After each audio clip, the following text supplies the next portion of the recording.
I think this, I'm trying to get to the point where I can actually show this, and maybe it would have been easier if I opened, I want to show you something. Solid JS templates. Maybe this is where I need to go. Because I've been showing, okay, we have solid V2 templates now. And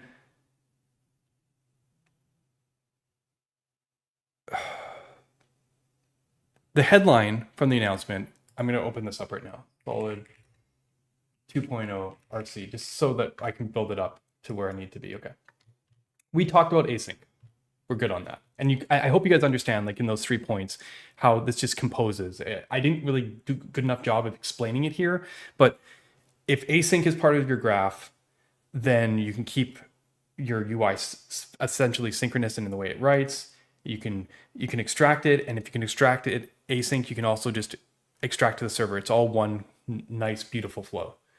As you can see, there's way less API surface for things you need to know. It makes, even though technically I look there are more primitives now because we're doing more, the basic tasks, there's less. It feels like there's half as many primitives. Solid feels way easier to learn and way more powerful.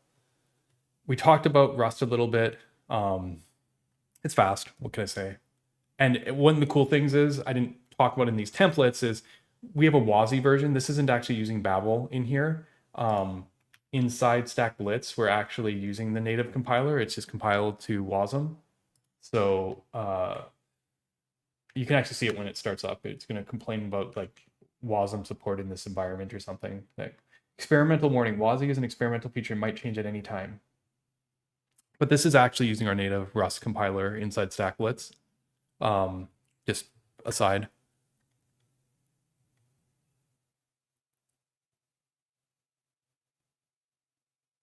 I mean, you don't have to look very far. I'm literally going to show you in 2 seconds how this all pieces together. We actually ship a built-in template that includes React or TanStack router and query. And the craziest thing about it is, it's fully capable. This is the proof of my claim. If you watch my Vite conference talks from like 3 years ago, I was like, I hate writing meta frameworks. Meta frameworks suck. Blah blah blah. I never wanted to write a meta framework. Meta frameworks are for chumps, blah blah blah. You know, like, I was very disgruntled, even though I was building one. It's funny, no one really picked up on that. Like, just if you look back at my talks in hindsight, I sound like the biggest pessimist about meta frameworks, because the complexity is real, but it's kind of our fault for pushing it on to the end user, that someone else has to come in and shovel our shit. So to speak. I'm getting to this in a minute, but I think it's important to understand, because yes, I'm talking about this layering and file system routing. Vinci proved it was separate. The one takeaway from Vinci, which, you know, everyone's like, oh, Vinci was terrible, blah, blah, blah, you know, slowed things down, or we got stuck, was they built it on Vite 5 or Vite 4. Like, Nikhil basically invented the environments API before Vite did, and jammed it into Vite and was like, look guys, like, Vite isn't doing it, I need to invent this thing. And then we didn't play nicely with Nitro easily, because Nitro wanted to own its environment. Everyone's like fighting each other. And then Vite was like, okay guys, we hear you. Cloudflare wants an environment, Nitro wants its environment, Vinci wants like 5 environments, and they delivered it. But like, Nikhil's one guy, and he had a company to, you know, work on, and he kind of stepped back a bit. So then we got stuck without updates. But he was the catalyst, like one of the main catalysts for the environment API. Obviously RSCs were, but people might not know this. Nikhil wrote the first RSC in Vite plugin. No one accepted his, obviously, and it went like through a more official route, and that was one that got accepted. But you could use RSCs in Vite 2 years before the official plugin came in, thanks to Nikhil. He had it there right away, and he went PR in the repo, and everyone's like, that's not the right way to do it. We want to do this, but our infrastructure isn't there. That. So yeah, Nikhil was way ahead of his time. And one of the coolest things was this generic file system routing. Now, to be fair, you guys are going to love this full story thing, is he didn't come up with the idea. He stole it from, he didn't steal it. He stole it from Jared Sumner, the creator of Bun. Jared was like, yeah, if I was to solve this, I would just kind of do this. And then he was like, yeah, but I gotta release Bun 1.0, and he just kind of like he basically like I was like a week or so before he released the original Bun thing. He just kind of like was just kind of spitballing, and then he just like left. He just like wrote something somewhere, and then he like went to do his thing. And then Nikhil was like, well, we could just do this in JavaScript, and he built Vinci. And essentially, a file system routing package is what's left of Vinci. I just gutted all the server stuff and was like, what if we just took the generic file system routing? This package requires very little hook in. This is solid starts routing package, but you can very simply add it as a Vite plugin, and you can choose your router that you want to use, and this thing ships with 3 routers: API router for solid starts conventions for Git, but you can create your own router, file system router with this. It's a programmatic way of creating file system routers. So our solid start Git capital whatever API routes are one of the built-in. The other built-ins are our page system router, which is what solid start's current router is. And then for fun, I added Remix's router, like why not? Or V2 flat router, so you can use that too. That's the difference. When we did solid start, we were responsible for the convention. So because we had the document and stuff, we had to be like, this is how you do file system routes. So here's the how-to guide and this. But if we say that this is in user space, you can choose what file system route thing. Nikhil once made like Next.js and felt like he went in and almost made all the different routers, file system routing systems for all the other systems. You can also just not use this, which is a beautiful thing, right? This is the API routes, the convention, right? So this is completely generic, would work in any Vite framework, and with any client-side router, as long as you kind of, you have to wire out the format, which is admittedly very solid-esque. It uses component, whatever, but it is completely, there's nothing solid, even though we're publishing it, there's nothing solid specific about this implementation. Right? And why is this relevant? TanStack router has its own file system router. So why don't we just use that instead? Guess what? We do in our template, because I'm hoping you're starting to see the picture here. We'll get to it a bit, right? SPA by default, you just put start true. It's just the Vite config. So normally you have index.html and stuff.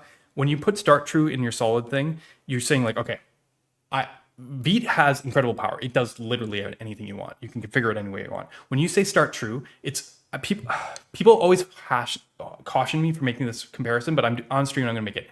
Remember create React app? You just go in and there's your app.js and you just go and build your app and you're happy. Start true is that. You just go in, you go in. We saw the SSR template. Where's entry server? This is an SSR template. Sorry. Sorry. I want to go back to the thing before I edited anything. Okay, yeah. This is an SSR template. See?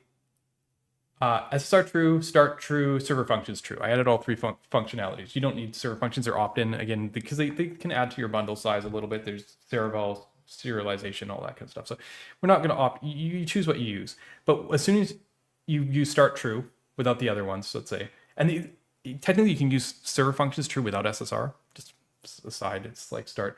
You get rid of index.html. Client entry stuff, there's a convention for it. You can check in the docs. But essentially, your app returns to, this is create React app, right? This is a fairly server rendered app with server functions, but it is create React app. I did a talk like 2 years ago called The Shape of Frameworks to Come. I used Solid Start, and I started with create React app with the spinning logo and got all the way to progressive enhancement in the latest frameworks and all the current patterns. And my whole joke or punchline was, I forgot to turn SSR on the whole talk. So when we did progressive enhancement, refresh the page is white, and everyone's like, "Oh, did I break it?" And I was like, "No, I forgot to turn SSR on." And then I turned SSR on, and everything just worked with progressive enhancement because obviously progressive enhancement can't work if there's no server rendering. But the point was, it was a SPA mentality through every age of modern front end. And what we've done with Solid 2.0 is take that, and instead of it being Solid Start, it's just Solid. Literally, this is create React app. Start mode, true, is create React app in a good way. And you know how you used to have to eject from create React app? Well, you don't have to worry too much about ejecting here because we only take responsibility for the parts that are ours. Vite plugin system handles the rest. But if you really want to eject, there is some config options that you can get in here around start. I said true, but start is actually an object. And inside this object, TypeScript start options. Can I get into this? Whatever. There's a whole bunch of configuration. You can configure your server entries, your document, blah, blah, blah. Our actual templates come with document in, so you can edit them, by the convention. But basically, it has a bunch of defaults. So ejecting is not hard. But I'm like, I don't know what I'm doing. I'm just creating an app. I want SSR. I want whatever. It is create React app anymore. This doesn't feel like a meta framework. This feels like I just started a plain simple Vite app,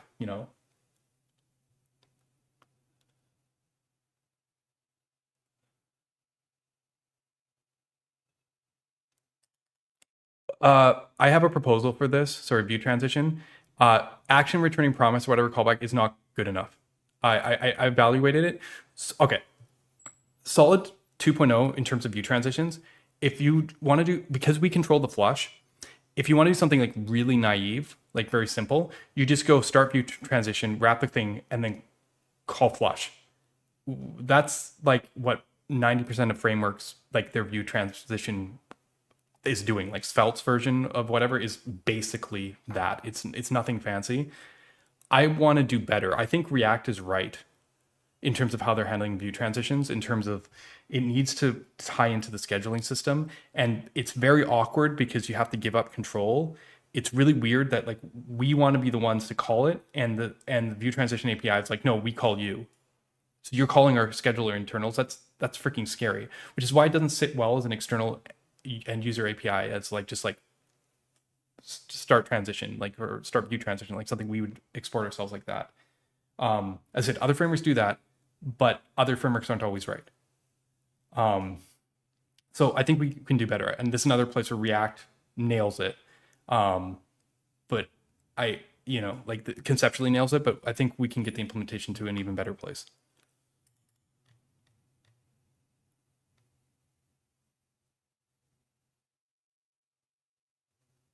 You're gonna have to look at the proposal. I have it somewhere.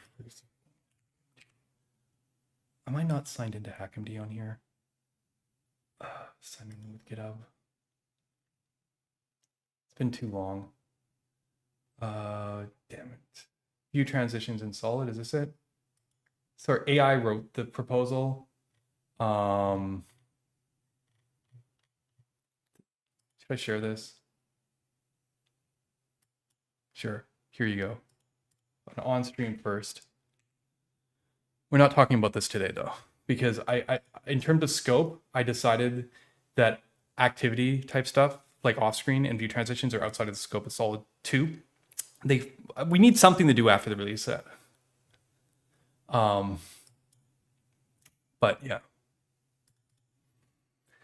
Okay, where was I going with this? Okay, so SSR true, start true. Like this is just like easy mode. And our templates, bare template is basically easy mode, right? So source, we added the document, which is the convention, which you can see. And this is like, we strip this out, like when it's CSR mode, which bare is. But essentially, this is actually the create React app spinner. I've carried this through all the versions of Solid because that whole if you use React, you should use a meta framework thing, I reject wholeheartedly. Everyone probably needs some sort of framework, some sort of agreement between people. I focus on the communication protocols. That's it. I think that the other opinions belong in your hands. And I think that, it's that universally everyone needs a framework, but not everyone needs a universal framework, like that kind of thing. I think at this level, it's important because meta frameworks are just encode opinions. They don't encode features. Like, I have a question for you. SSR in React. Is that a React feature or a Next feature? Streaming. Server functions.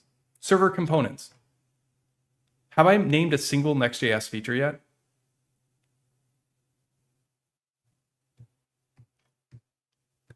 And when you start looking what we did with Solid 2 here,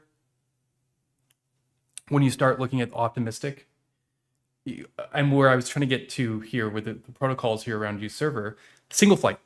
If you want to do server components, you want to be able to like do it like old HTML where you return the markup on the return. And we had single flight mutations in Solid Start, right? Single flight mutations and progressive enhancement are now built into the core of Solid. It's part of the request response model. Routers can opt in to those features to use them, but we have core Solid has the protocols to handle, like server functions have to handle progressive enhancement. They have to. So once you kind of hoist the stuff up, set the standards, then the ecosystem can play quite nicely like it used to. React was so good when it was just client side, and it wasn't. Part of it is because server side is hard or complicated, but we lost the ability to just build. And most of the solutions I've seen people doing this is they focus on the wrong thing. They're just like, we got to make this less complex. I'm sorry, guys, you can't make it less complex. That's what you have to do is accept the complexity and with open arms and figure out how to realign the boundaries so these things make sense again. And that's what we've done with Solid 2. This is it pains me how it takes me 3 hours to explain this stuff right now, and why it gets lost on a release article like this. Because yeah, SSR, just add true. Server functions, just add server functions or use server. Deployment, just add Cloudflare Nitro. I love this. If you go into the docs here, I remember when we used to make Netlify, like start thing, and when we moved to Nitro, we're like, oh, thank God. But it was the right direction. I knew it from the start. Now Netlify owns it, and their plugin works with all the frameworks. So technically, we don't need a framework for this. Solid, you just go, yeah, this, and then you go Netlify. Bang! Now you can deploy to Netlify. That's it. Sorry, build PMPP. Okay, so you do need to set the Netlify config, but okay, now we're done. Nitro, same thing. Cloudflare, I mean, they have their Wrangler config, but same thing.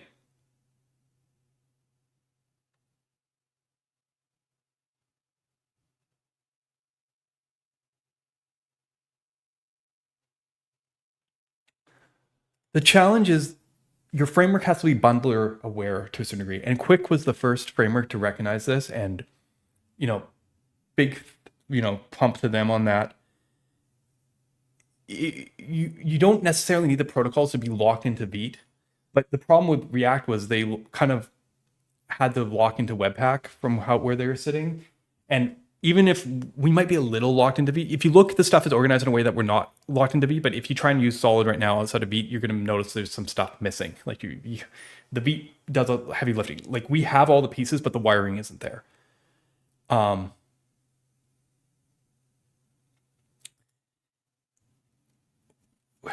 Like, tell me why I need a meta framework at this point when I can literally just create an app, add the plugins I want, and have the communication protocol, right? Like,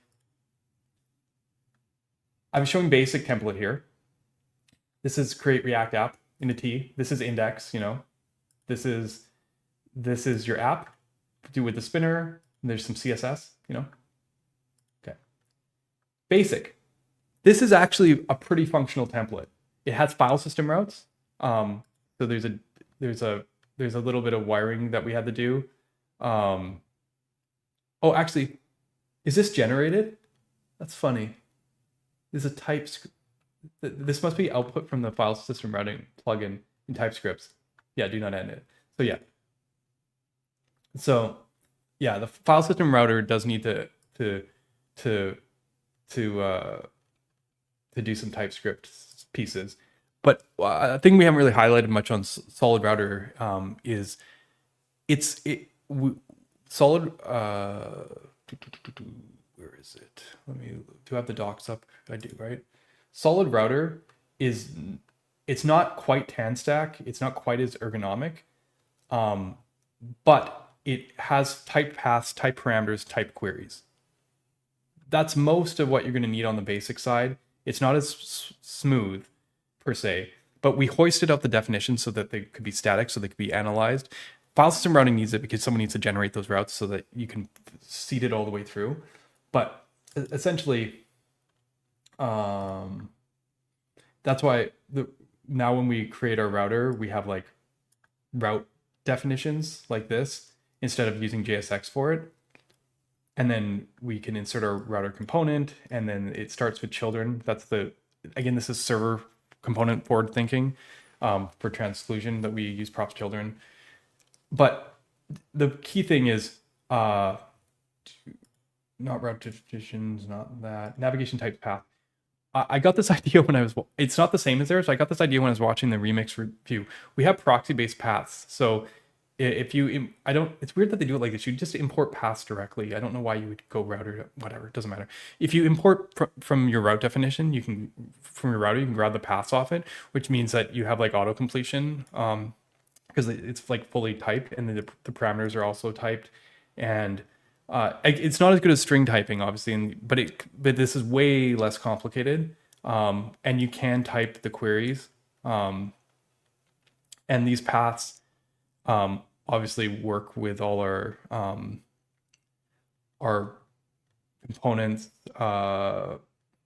You can technically even use them on redirects from the server and stuff in server functions. So it's kind of like a universal mechanism to taking the route definition. TanStack's much cleaner because they can feed it back through the use hooks and stuff. But the challenge with that obviously is that you have to backwire, and it's very complicated from the types perspective. Tanner's a genius. I have no clue exactly how it works. What I like about this is I feel like we get like 80% of the way, and this is still a small, like 6-7 kilobyte package. It's very, very capable. And as I said, if you need it, use TanStack router completely. But as a baseline, this is not embarrassing by any means.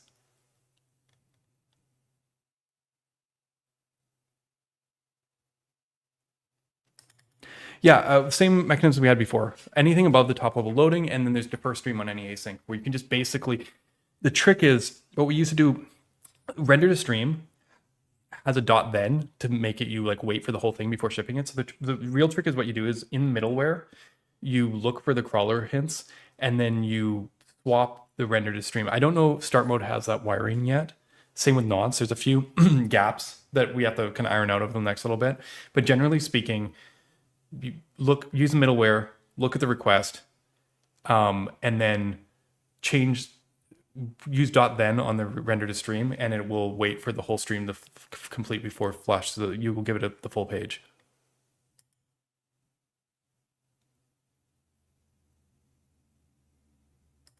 That's the thing. We don't have baked in file-based routing. That was my whole point. I was showing it's universal. Not all the templates even ship with file system routing.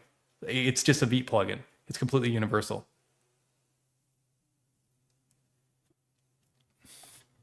It's just our blessed one. But I'm getting there. So what's this example? This one has file system routes. So this is Solid's convention for file system routes. So that's fairly straightforward. Document logo. The router TS is probably a pretty common thing that you're going to see a lot of projects and templates where it creates the router so that it can export the paths. And then this is wiring. This is like the glue. This 7-line file is the glue for the file system router. As I said, it's not Solid specific. So to wire it together, we needed to create Solid's router using the file routes from the page routes that we got from the the virtual module. See, file system router creates this virtual of routes, and then this file routes is the solid router specific adapter to convert the generic plugin into solid router understood. But you could write your own version in any router, essentially.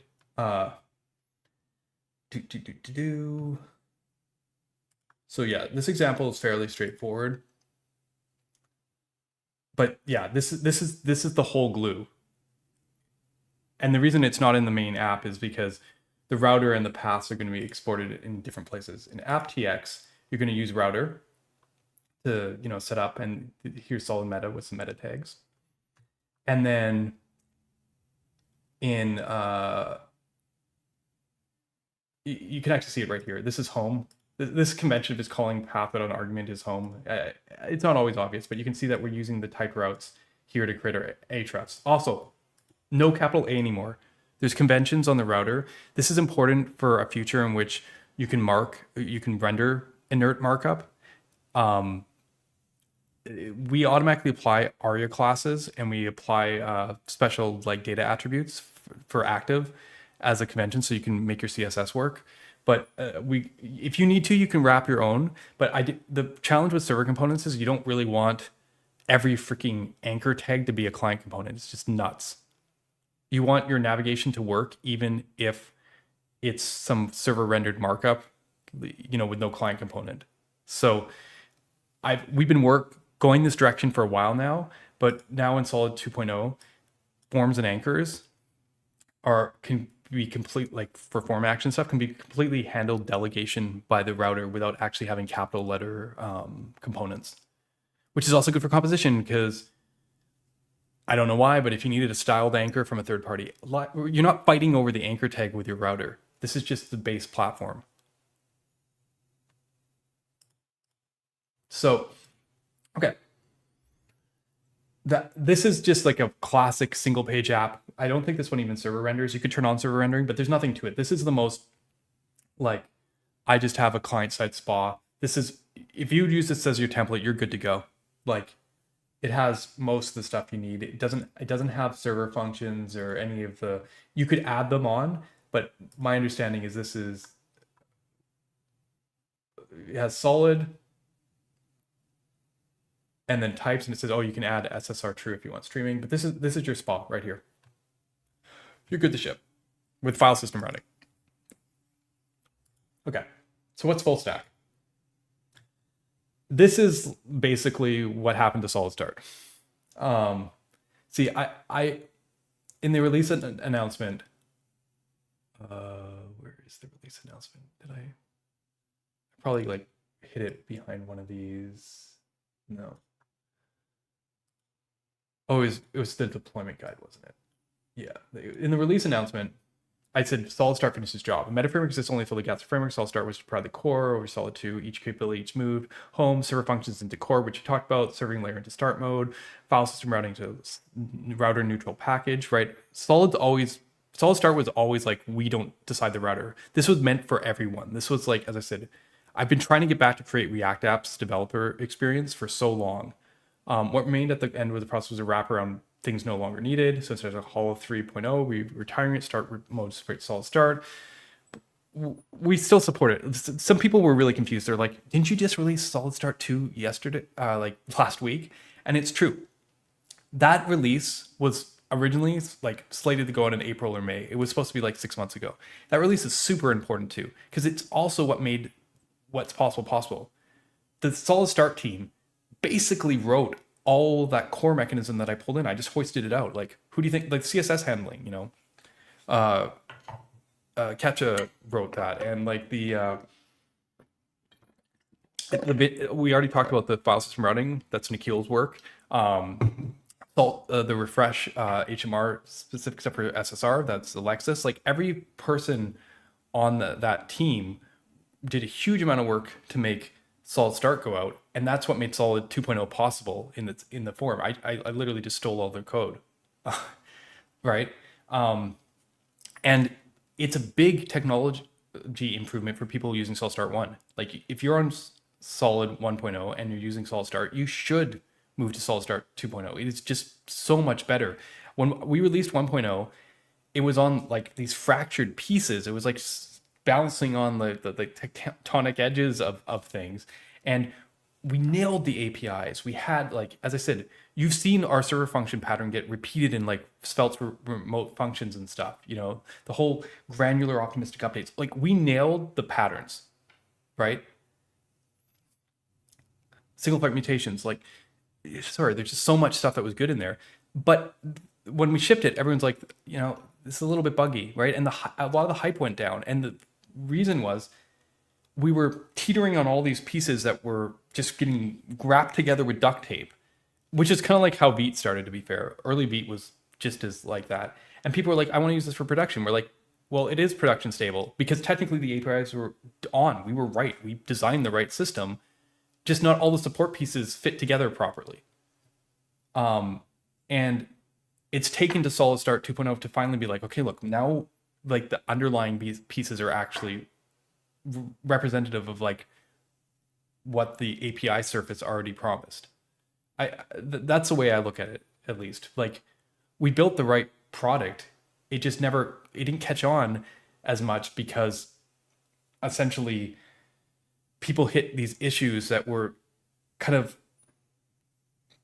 caused by the intersection of all these different pieces smashing up against each other.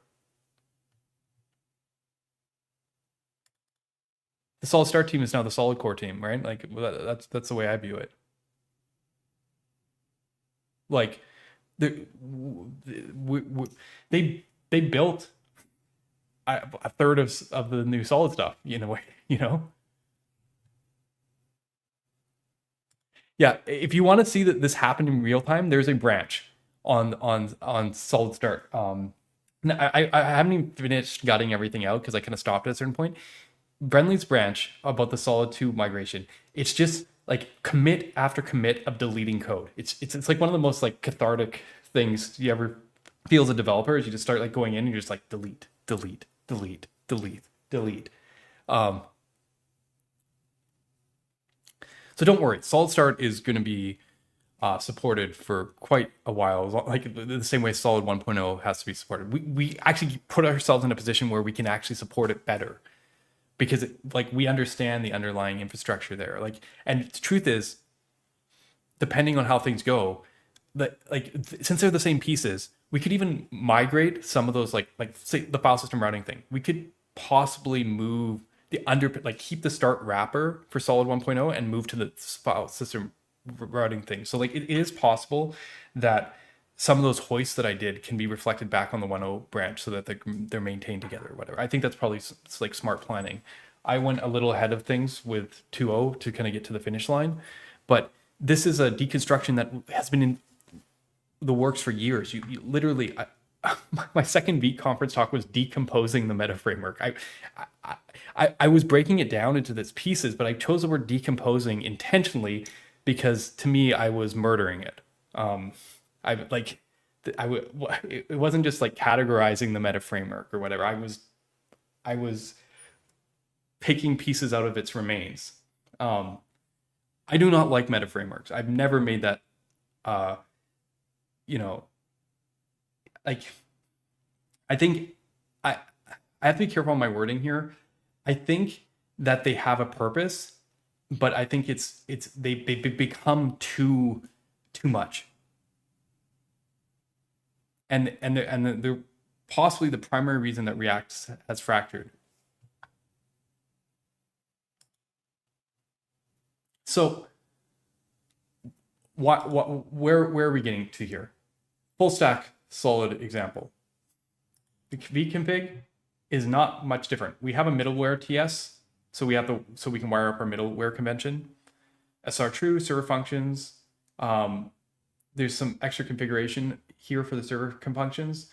What does it say here? Compile server functions into fetch calls for server endpoint. The configure module runs in the handler graph reporting dispatch registers routes through single flight collector. Yeah. So single flight mutations are now a protocol that can be configured. So essentially, let's look at server config.ts for a second, because this is probably something you're probably not going to touch. We could probably, but because it's, where is it? Actually, should look back there. What was the path to it? Source. Oh, it's interesting. It ended up in the source folder. Okay, whatever. Oh yeah, here it is. Configure server functions to server. As I mentioned, collect flight data, create flight data collector router, which is from Solid Router server.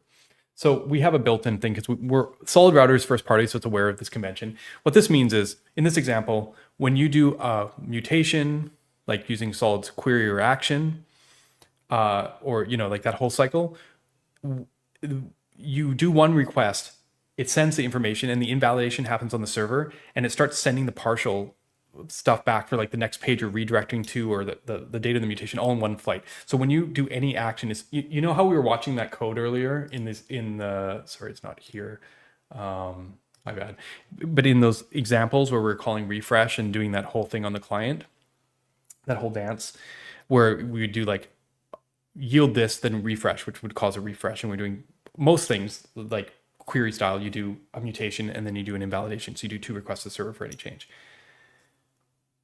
Using Solid Router's cache query mechanism, or the base one, we just basically configured in here so that when you go to the next route, you call those preload functions and stream them through the same protocol that we manage. So all of those mutations, using server functions into those actions, become now like server actions, which means that they all happen in one request. Mutation goes out, data comes back. It's all part of the same flow. This is the action helper actually wraps that, like the router's action helper actually wraps the action I showed you earlier.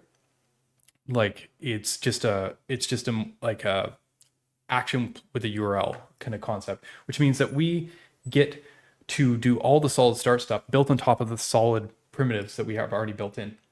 So what does this mean in practice? If we look at this, well, there's middleware. What does middleware do? Middleware here is adding our API routes. That makes sense. So yeah, there's a little bit of wiring here, but it's not crazy. And then what do we got here? Server. Okay, this is our database and our sessions. This is a full auth example with login and everything. So like if I go into sessions, I think for this one we're actually using Remix as sessions. Yeah, Remix run cookie. They have they have a really good cookie library. I mean,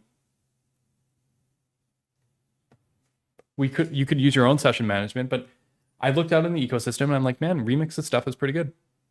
I know people are like, this heresy or something. Remix has, it just hooks in, because Solid uses the platform, like the request response headers. Remix stuff just fits into it naturally, right? And then if I remember this example properly, there's going to be some like logged in routes and 404s and user. Like, what's this one? Is this a login page? This is our file system routing convention, create members, async. We can do our form action. This is all progressive enhanced, right? It's the same thing. Where did login come from? Login. Yeah, lib users. Okay. Is it here? Lib users. So this, what do we got here? This is where they chose to do like all our API wrappers, right? So this is where all the server functions are, right? Query invalidates on that, query. So this is kind of like an API thing where we have all our server functions. It's pretty common pattern in a lot of things where we wrap all our stuff, and then it ties into the session stuff. I don't know about this logical split between lib and server here. I guess the reason is, technically speaking, these are on the server, but this is technically out, like the query wrapper is technically in the client. So, but what you end up with here when you get to the actual routes, obviously, is once we log in, preload, params, route props. Yeah, it's funny, they're not using the shortcut. You can either do the route props through a type on the path, or what you can do is you can go like wrap this in a create route config thing, and then you don't need satisfies route definition. Yeah, I should update this template, and then you can go type of route essentially instead of this. Small TypeScript things that AI missed when it was reworking these templates. I forgive it. This is showing like using actions with if you're familiar with Solid, you've already seen this stuff before. It's like using actions with like arguments kind of like in, so you don't have to put them in the form. This lets you like add like extra data from your component without having it like making a bunch of hidden fields in your form. Yeah, this basically just works like classic Solid Start with single flight mutations. This is like Solid Start today. Okay, I don't need to get any further than that here. So then what the hell is full stack tan stack, you're wondering, right?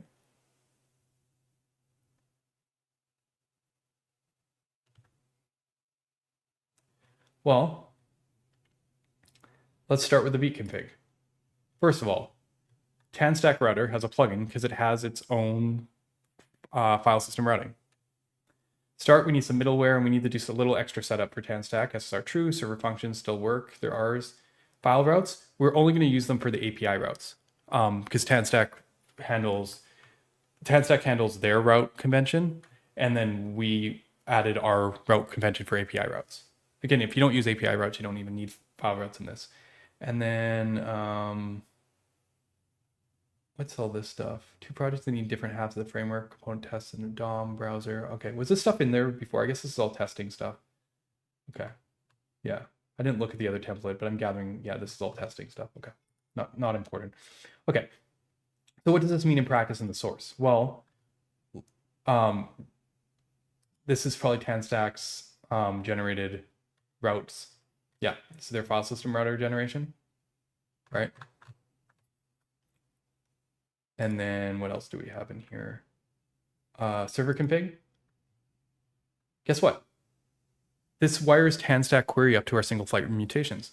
It's a little bit more code, to be fair. So, you know, we had to do a little bit of work here. Obviously, in Solid Router, we know about them, so we literally have an export, and it's just a one-liner. Here in TanStack, we actually had to you know, because you could actually also do this with the router. The router has its own caching mechanism, but for this example, I wanted to use the TanStack query instead of the router. So we're wiring into our yeah, and then everything else is going to be the same, which means that when I go into users TX, yeah, this is TanStack's convention for how they do file system routes, right? And they have their loader, prefetch, context query client, user client, and we leverage the loaders in the exact same way to do single flight mutations. So again, and the part that might not be obvious here is users query, lib queries is query options, query client. What am I looking for? Okay, so this is all using the query client. Get users, get user ID. Where are these coming from? Users, okay. These are our server functions. So, and I think this is also using Remix's cookies again. So this template has Remix, TanStack, and Solid in it to some degree. But my point is, third-party library, completely able to use single flight mutations, progressive enhancement, and server functions. And, you know, if we support server components, they get it for free because they just travel on our use server thing. Now, this is not TanStack Start Solid, but it might be 80% of the way there. You know, a couple plugins away. I just want to kind of float that by you. There's probably, in this case, maybe 100 lines of custom code, but we just built our TanStack meta framework.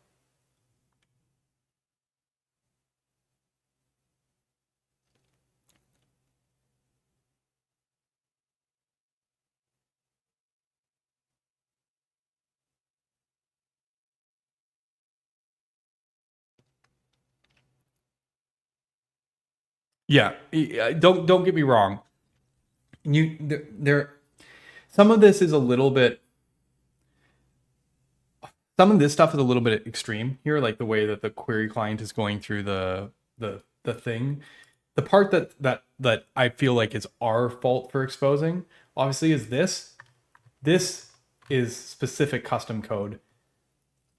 It would be interesting, like this could be folded into Tanstack Router Solid if they're open to it, right? Because it's playing with our standard protocol. This would work with all Solid projects, so there's no reason not to, unless you just wouldn't import it when you're using Tanstack Start. That part's custom. This actually has nothing to do with Tanstack. Yeah, honestly, everything else is stuff you would like setting up the query client, like stuff you would need to do in a Tanstack app anyways. I honestly think the only difference is basically this. That's custom. And something in here is custom. The setup function's a little custom.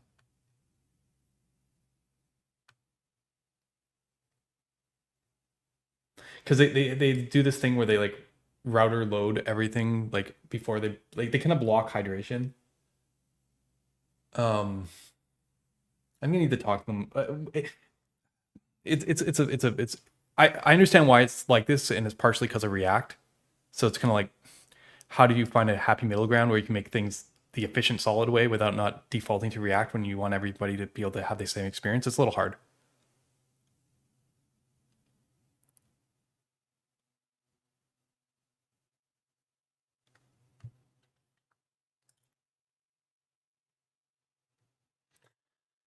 But yeah, I mean, that's the gist here. I hope you can kind of see that with this approach,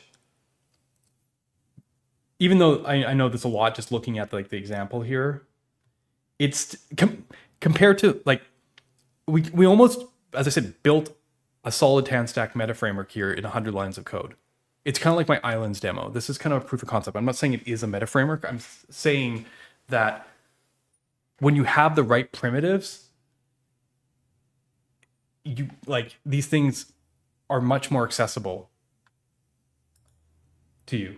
That's the key. And part of it, this is why we had to fold it internally. Like it made sense. We gutted Solid Start, and then we made the same protocols work with everything in the Solid ecosystem.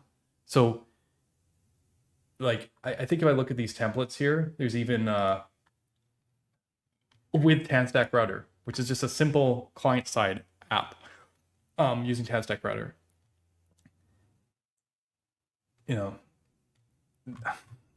These pieces all are already built to fit together like Lego. So I'm really struggling.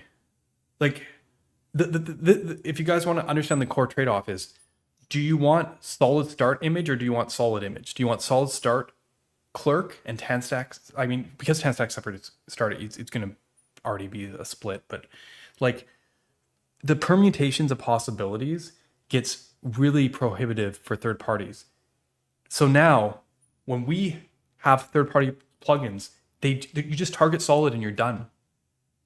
And guess what? If you're an AI and you want to know how to use Solid, you don't have to go, this is the next project or this React project, and then jump back and forth or whatever. You just like, what's this? Building apps. This is how you build an app in Solid. You just layer on what you need. You go to one place. Like I didn't talk about meta and stuff. So meta is actually, as I said, just a wrapper of our internal use head hook, but like essentially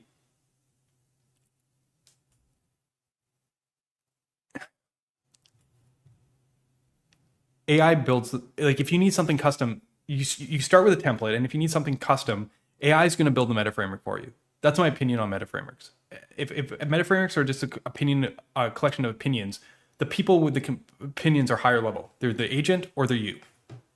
I don't want to be the one to to enforce your opinions. You know, everything that we focus on in Solid is communication based and mechanical. So that leaves agents able to build whatever you want. I think Remix has this part kind of to a T. Like if you looked at them, they put all their repos in like one like place, all their libraries, the whole server, client, everything in one thing, and they're just like, look, agent, go build on that. There's no like meta framework tension. There's none like there's no. They're just like, look, just pick the pieces you need, and I just think we built the right primitives here. So we're basically doubling down on that mentality.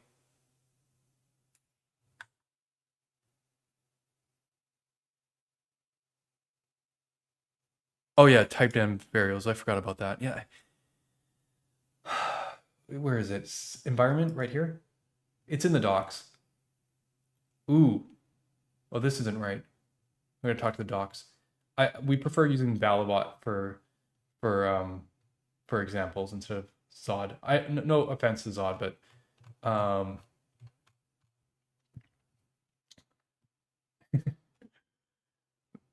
Valibot's my boy, you know. Okay. As a builder, I want to have the Laravel experience with Solid. Yeah. You kind of want to just have all the pieces there ready for you. And to be fair, that's what Remix is giving. They're giving it even more so because they're aligning with classic server backend mentalities. This is the front end version as close as we're getting to it today, I think, right? We take enough of the opinions but while leaving enough of the like things you build on in your court.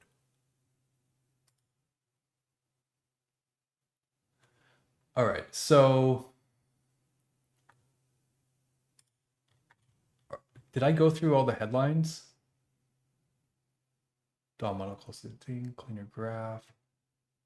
Async model needs a deep dive. We talked about that today. I'm going to write some articles based on what we did today. Maybe I'll steal some parts. For those who notice, server function components treated in config types. Yes, server components can return components. Or server function returns. Reactive server components are an experimental preview behind a flag. You'll get a full announcement later. Yeah. That's still, it's because it's still moving ground. We need to talk about it more. And we're not there yet. And it's very challenging because I have the Datastar people like literally like lighting up Twitter and chat all about this stuff. And I'm just like, guys, just hold off a moment, because what you see here is that this model that we have on the client side fundamentally gets you into a place where you have that whole server authoritative layered on optimism. Once you connect a backend to it, it pushes you towards having the right patterns. It gets away from weird race conditions and client divergences and all these things, because it's just the structure of the deriving it makes a lot of sense. But the question is there another part of the puzzle that can be handled with purely HTML over the wire? You know, everyone's had their partial solutions or their islands and stuff. And the problem is almost every one of those solutions is broken, just fundamentally broken from the perspective that they don't handle shared state tearing. React server components are in a very rare error where that isn't a problem. And they carry another cost. And I feel like we've solved that. But there's a lot of consideration here, and we need more time to flush through that.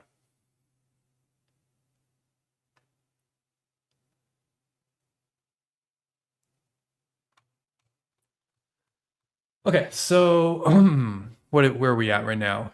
I've been streaming for almost 4 hours, and we basically covered most of the stuff I wanted to talk about for Solid 2.0. So is there anything on the edges of what we've been working on, new features, something that I haven't covered on stream before? Oh yeah, some of the last additions to Solid 2.0 might be worth looking at. I want to talk about SSR modes for a moment here. And again,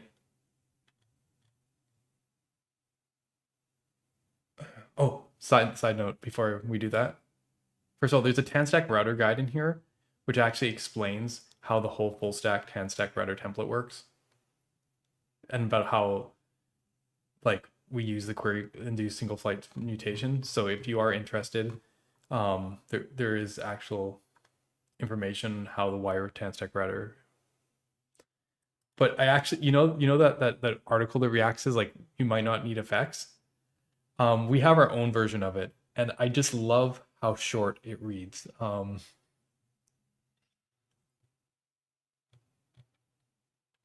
It's just, if you get a chance, this is good reading. But what I wanted to talk about is our data modes, because we added 2 new features last week. Okay, actually, yeah, let's go here for questions. Yeah, if you guys have any questions, this is a perfect time to ask about Solid 2.0 questions. I will engage chat here, because everything I'm doing now on this topic is now just like kind of extra. Because how do I know if a library is not compatible with Solid 2.0? Yeah, I mean, pure depths. This is going to be a challenge right now. Everyone's using the next branch, but once that collapses, it's gonna be difficult. This one is, unfortunately, for most libraries, a major break. It's so funny because you as a developer coming in, just like trying Solid, using it, it's gonna feel the same but better. Like we didn't. It's such a funny thing. Solid has been so stable for so long.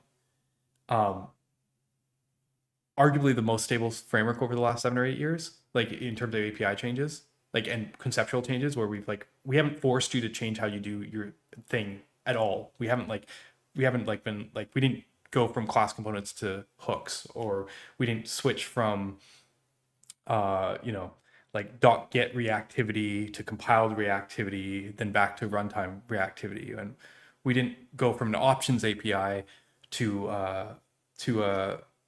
like a more signals based API.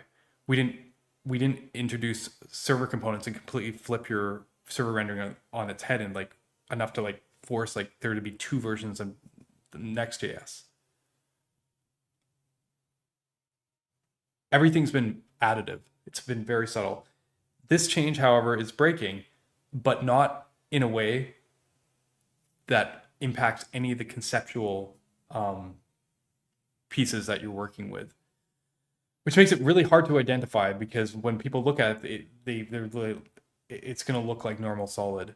So yeah, we're going to have to be relying on pure depth ranges to a certain degree here. It's just unfortunate.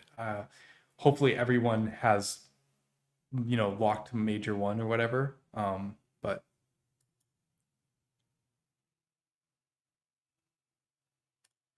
I've mentioned this before, and I mentioned again, no one is making any impact on the JS framework benchmark. Almost, if you look at all the benchmarks, they haven't changed.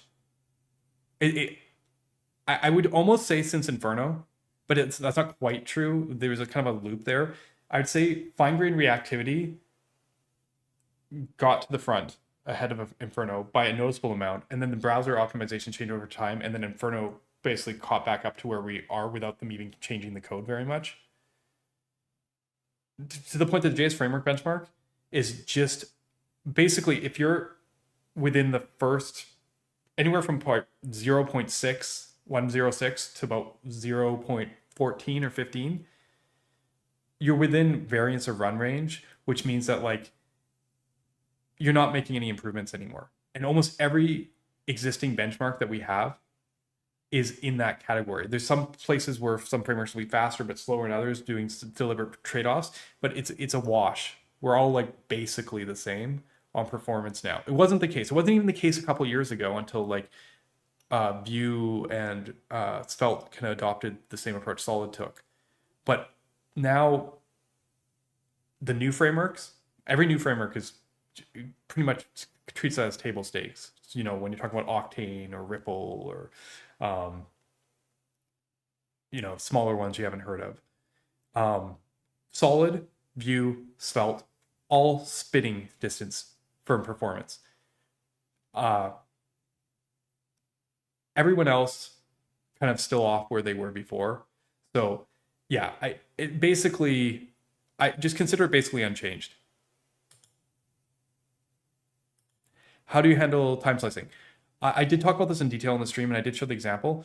The way we do it is we don't actually do implicit time slicing. We don't interrupt. I have a demo in here. Where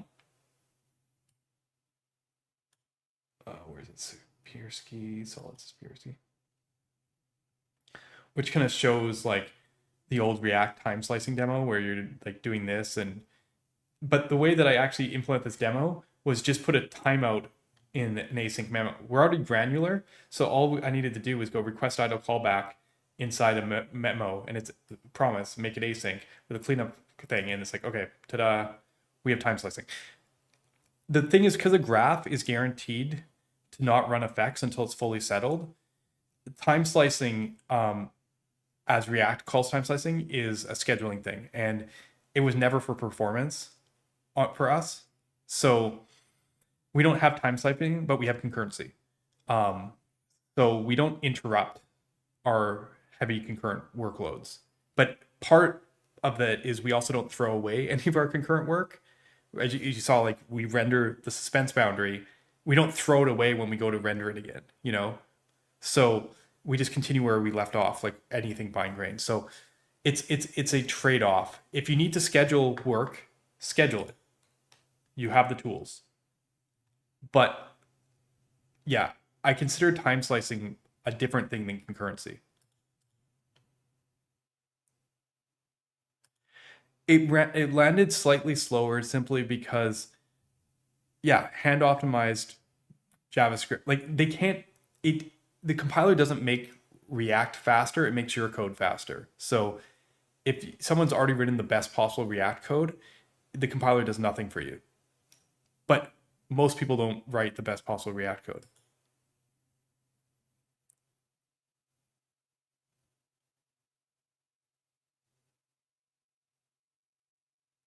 This is your favorite 2.0 demo? It's just such a funny thing because this demo is broken in React now. Because they worry about starvation. Like, don't get me wrong. We can starve it. You guys want to starve it? Let's starve it. Let's go performance tab.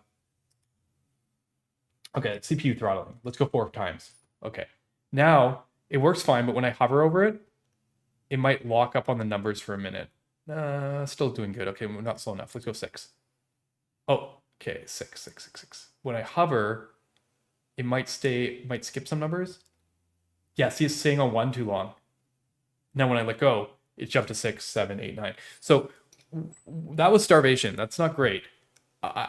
I hope you fix your actual problem rather than relying on this at a certain level. But you notice the animation of the circle stayed smooth even though I froze the number. That's the point of the demo. Can we go worse? Let's go 20 times. Okay, now the number's not changing at all, even when I'm not hovering on it.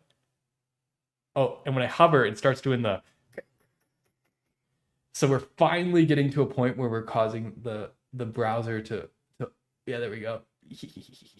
Causing the browser to overwork. Here's my opinion.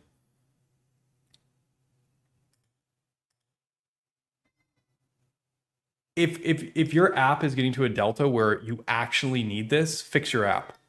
This is just dumb. I'm sorry. We're simulating like an extreme slowdown, and we're 20 times throttling it to get here. Like, this is such an artificial problem to be solving.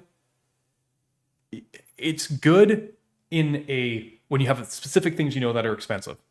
Offload them, move them to a worker. That's a beautiful thing about async anywhere. I'm scheduling it here myself, but I know that the graph will be consistent. Why, if we move it to a worker, you can also do the same thing and have it process it or whatever. Like, there's ways to offload this work.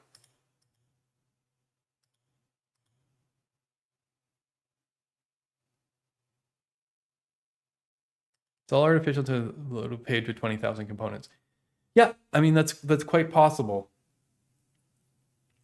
I guess that's the thing. Maybe at Facebook's scale, this was the best way that they could they could solve a certain type of performance problem. I'm just really hoping that they're like, if you start with the right structure and the right primitives, you can push that problem far enough that you don't have to resort to this.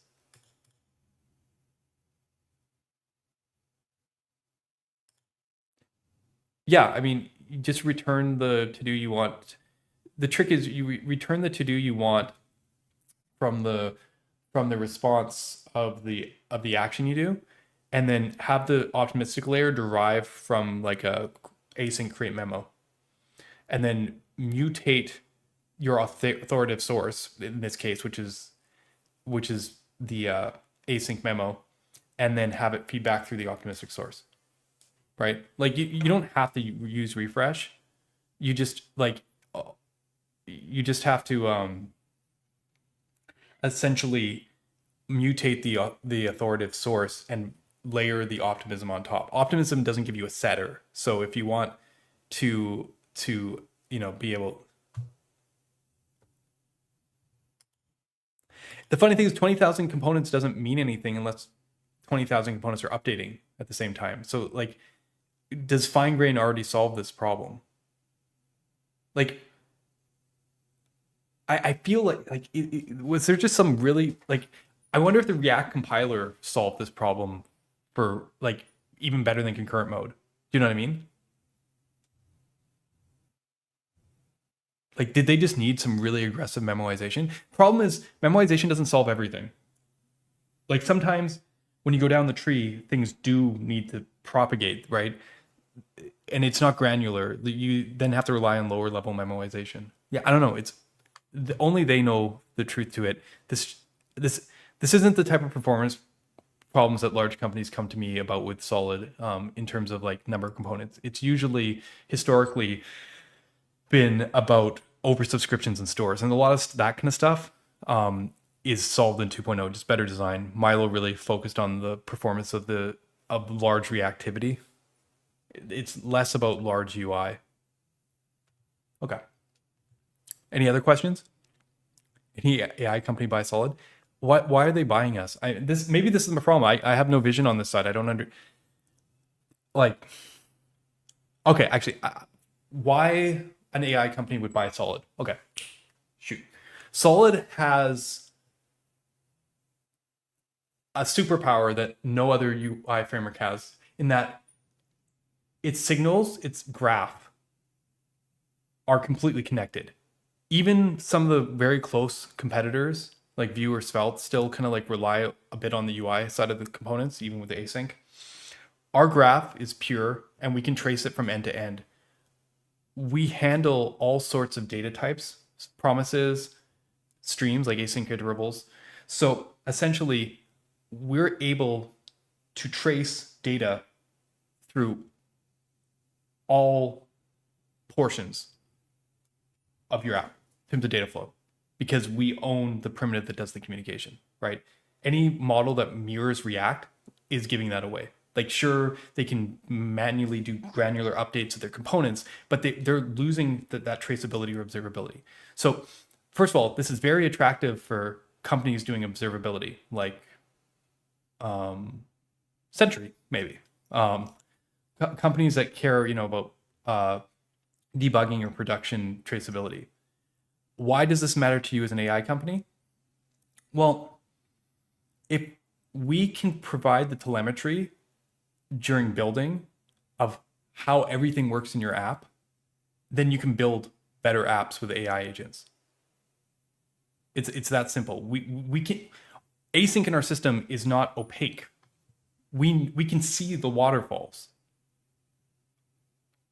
We know where people we can heuristically with some know where people are using or agents are using poorer patterns than they could be. We can actually correct structural problems in your code, partially by being so restrictive. Solid already lets you build the right code by default in terms of performance, but also diagnostically because of our knowledge of the graph. So this is a different take. We might not have the most token efficient language with JSX, and maybe someone can build an adapter with something more descriptive, maybe something like TSRX, or maybe even something even better. Maybe Marco is the future of client-side templating when AI, as far as AI is concerned. But that layer still kind of up in the air what works with agents. But the truth is, like, we have to look at what we're building, and signals and Solid's graph is the best way to actually look at what you're actually building. It's that simple. I don't know. Does that pitch work?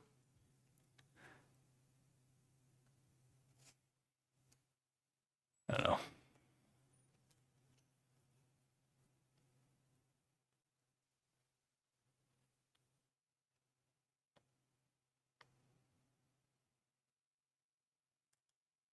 Isn't Babel transform still that's good.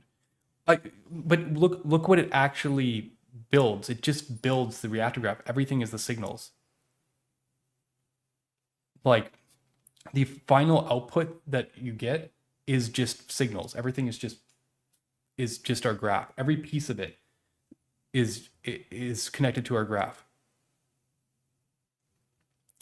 Also, it's not Babel anymore. It's Rust with OXC, which is exciting. Okay.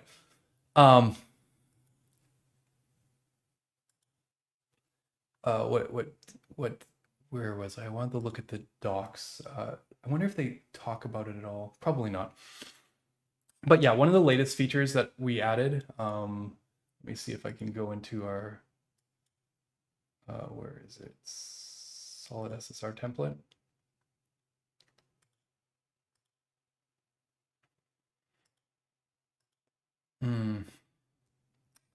Is we can kind of choose where this stuff happens.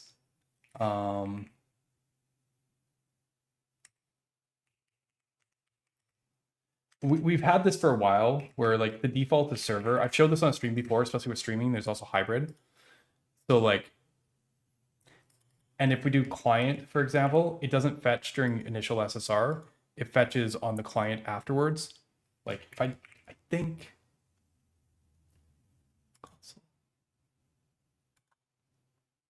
this should show it.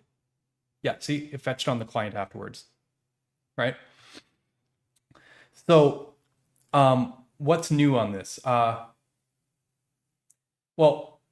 what's cool about this is it actually triggers the loading thing. I saw the other day React came up with something called use browser. This is our version of use browser, essentially, because technically this component here, or I guess stuff, we can basically block off, like, I guess if it was gated, if you did something gated on greeting, it would only render on the client, not on the server. So it's like it's a cheap version of client only. We have a client only, which is like lazy, which is better. It does preload tags. Like, when you hit a client only component on the server, it actually triggers preloads while streaming, and client only separates into modules. So, like, leaky, like, window references and stuff on the server aren't going to leak. Like, basically, if you're trying to use client APIs, like global scope. But if you don't need that, you can just do this and force it. The other interesting one is this one called loading value, which will let us go.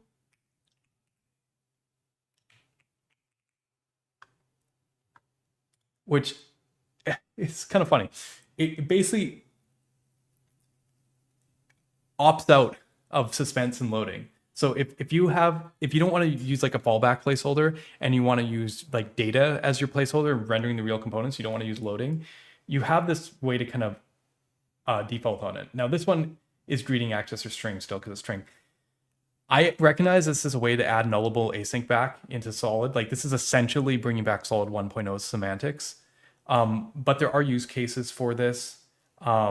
As you can see, it doesn't actually go to the fallback anymore. And you could use this to kind of fake your own fallbacks. Like, if you had a show component on this or something, you could basically not use loading. The difference is loading streams.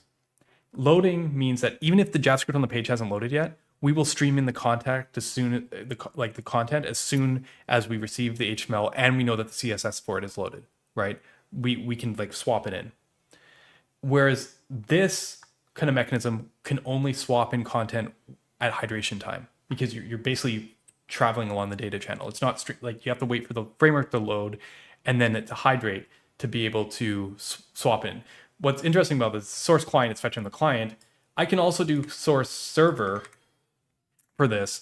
And in that case, it's actually it's not fetching on the client, it's using the data that was fetched on the server to replace our non-fallback. So you can still start the data fetching early on the server and stream it over the wire while providing a loading value instead of using a loading boundary. Just keep in mind, boundaries are good because they support streaming, they support like before the framework loads.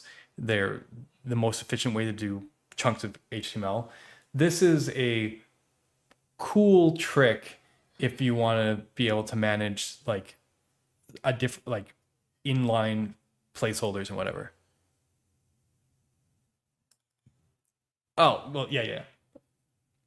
Well, I'm not saying it. I'm saying this. Now, TypeScript should complain, or no, what does it say? String or null. Now greeting is nullable. I'm not like that's sort of what I mean by this. Like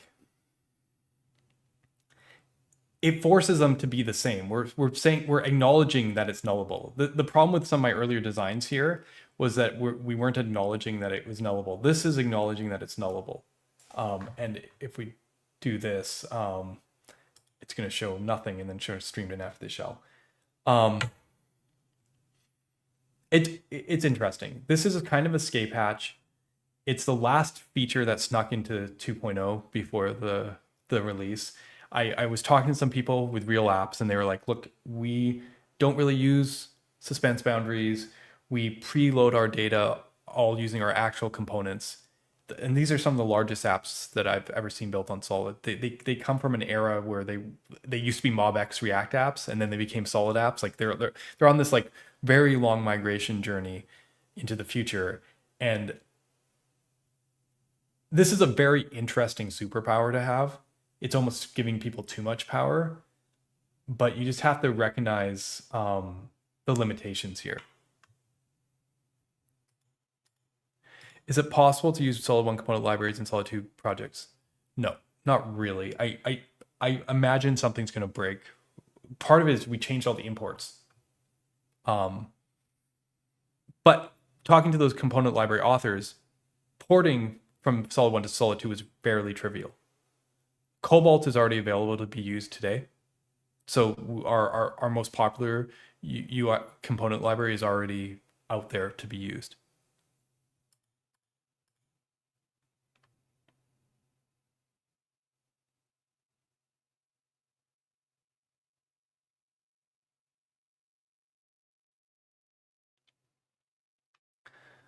So yeah, I mean, it's an interesting feature. Store has something similar called seed loading value, which is just a Boolean. Because stores always take initial value because they're mutable. It's telling you to use that as a loading value. By default, any kind of initial value should never be visible because we consider the thing uninitialized. Some other considerations with the loading value is you really are opting out of the whole loading thing. It is not pending in this state. We don't know that it's loading. Future updates will know that it's pending, but we treat the initial creation similar to loading itself, where it's not pending. And then essentially, it's just a different way to show loading. It's one that's deferred to hydration time instead of part of the data stream. Okay. I think that's really all I wanted to talk about on that.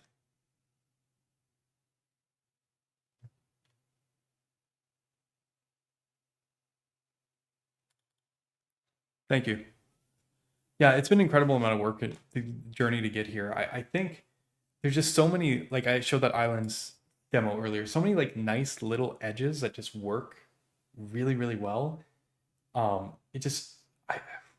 wasn't trying necessarily to improve quality of life in that way, but like, I guess that's why you do this work. Because like, what I really wanted is to avoid waterfalls. I wanted apps that people built just to be efficient by design. You know, I wanted you to be able to write the code that comes to in your head, or maybe an agent comes to head, like the most simple code, and then it do the right thing. Um,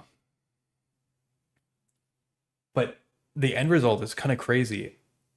There's very few features that are on that list of like what other libraries do and that Solid doesn't do that I'm particularly, like I think we're at a good foundation now that we can just build those all out on 2.0's base. Like like the kind of things that we're missing right now are like resumability, which I think would probably take more than 2.0's base to get there because the compiler changes.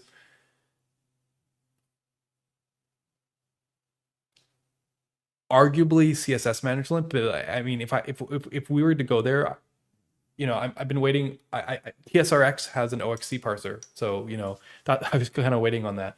I can't. I think I kind of just you know rely on the templating language. That's not really minimal hooks on our side if necessary. So like,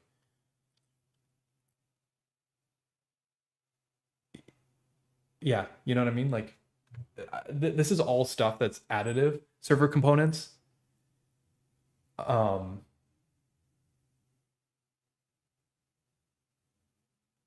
yeah, activity view transitions I talked about before. We have proposals for both of those, like, or off screen or whatever you want to call it.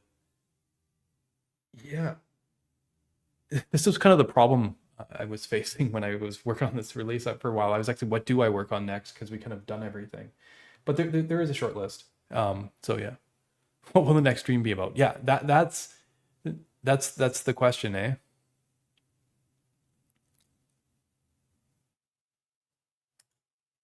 I've highlighted a few of them just now. I think the other big things directionally, um,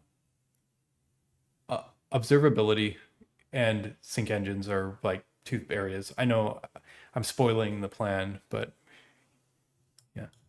Oh, solid primitives has already been updated.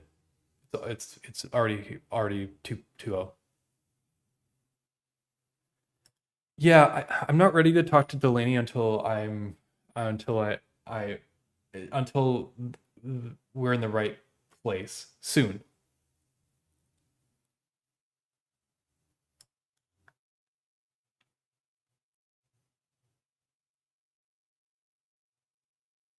Open coached by Solid, obviously. Yeah, sorry, that's the AI thing because it's all built on Solid. Yeah. Okay, so maybe we just switch around to like this week in JavaScript type stuff. Give me a second. Uh, yeah, I'm trying to think if there was like anything particularly I wanted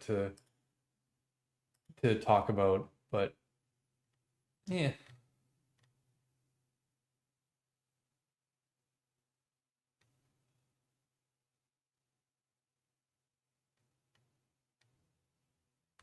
Sorry, just a lot of notifications, people, and it's been 3 weeks since your streams, so um, I think I need to open some tabs here.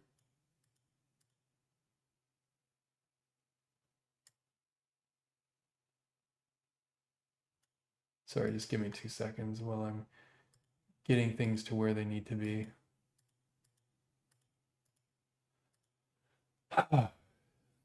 Can't believe I've already been streaming for 4.5 hours.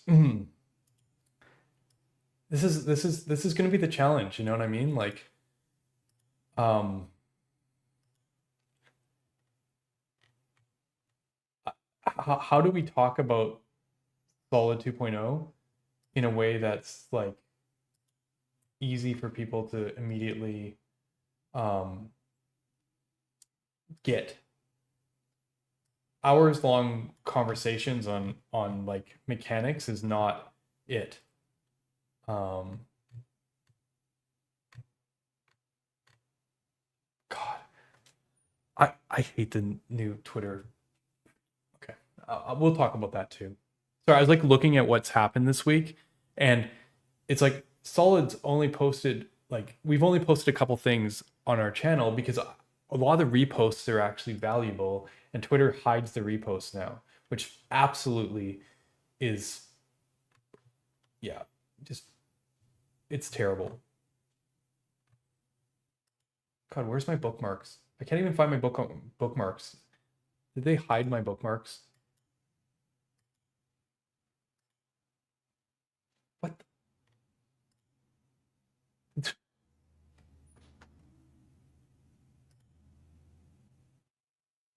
is it history? Oh, okay. Sorry. Okay. Figured it out.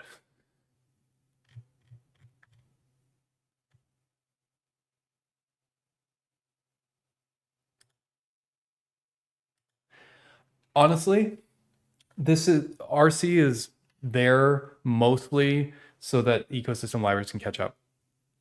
I'm sure we will still find bug fixes, especially on newer features.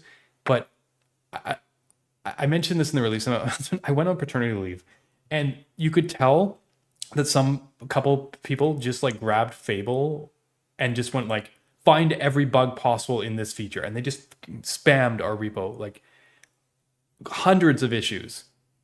I uh, and so like I've watched the bug trickle slow and slow and slow and slow. Um, so I'm not going to say there aren't going to be bugs, especially when we're using it in real application scenarios. But this is going to RC period is going to rely completely on the ecosystem catching up and pushing it, which means all I can do right now is just be a spokesperson and really try and convince you that Solid 2.0 is super awesome and you should upgrade to it.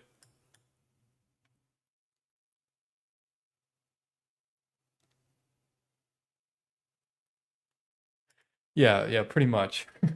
Like it's good. This is part of the code size growing, just handling all these edge cases. A few times I'm just like, why am I handling these edge cases? This is just like, there's a lot of like, okay, no, we're going to throw, like, screw it. This is not supported, you know? Okay. So when was my last stream? July 27th. No? July 24th. Okay. This is so annoying because now I'm gonna have to use like the, okay. Sorry, I'm gonna go back to sharing my screen now.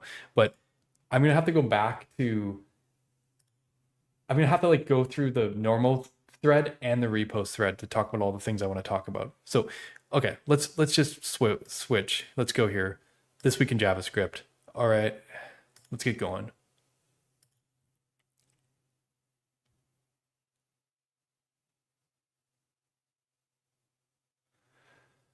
Okay, so this is what I was talking about, which is really unfortunate. Look at the solid. Like you can tell, it's just our releases is our whole timeline now because all the reposts of all the amazing projects. Because here's yeah, you know what? This is the first topic for today. I know I have other stuff on here, but this is just such a annoying thing. I'm not a fan of X's new repost tab, removing them from the main profile. Quote tweets, while they amplify, you are taking ownership. It's your take that is being put out there. You can steal their likes. Some people might like yours and not theirs. Sometimes you can take away someone's thunder. Like if they are saying something profound, you don't need to add your 2 cents. The other obvious place is external links. You're literally saying, check this link out. For like a release or something, it's great because you're stamping your approval. But for resources, it's an extra unnecessary indirection. It's like click link, click the link, link. Like this is so annoying. I no one else seems to be talking about this, but like I use Solid account to promote people in the community who do good work. But the Solid account doesn't sit there and quote tweet all their stuff. It just shows off what they're doing. I don't need to like Solid doesn't have an opinion on it. Solid doesn't need to like steal their likes.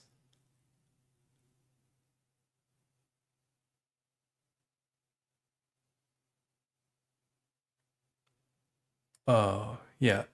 Sorry, there's a great question in chat that I have to get to in 2 seconds, but I just wanted to put this out here because man, and you're gonna see how negative it impacts the way that we're gonna do the stream right here. Did anyone actually like look 34?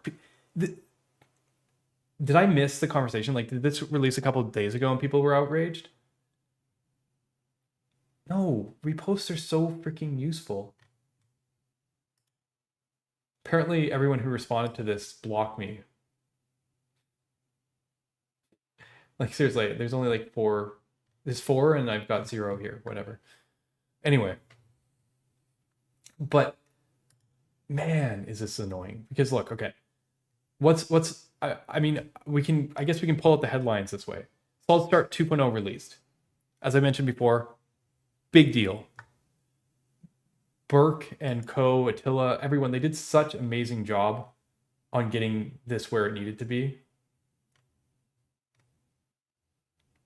Doc's effort, like, this is a very important release. This is incredibly important release for current Solid users.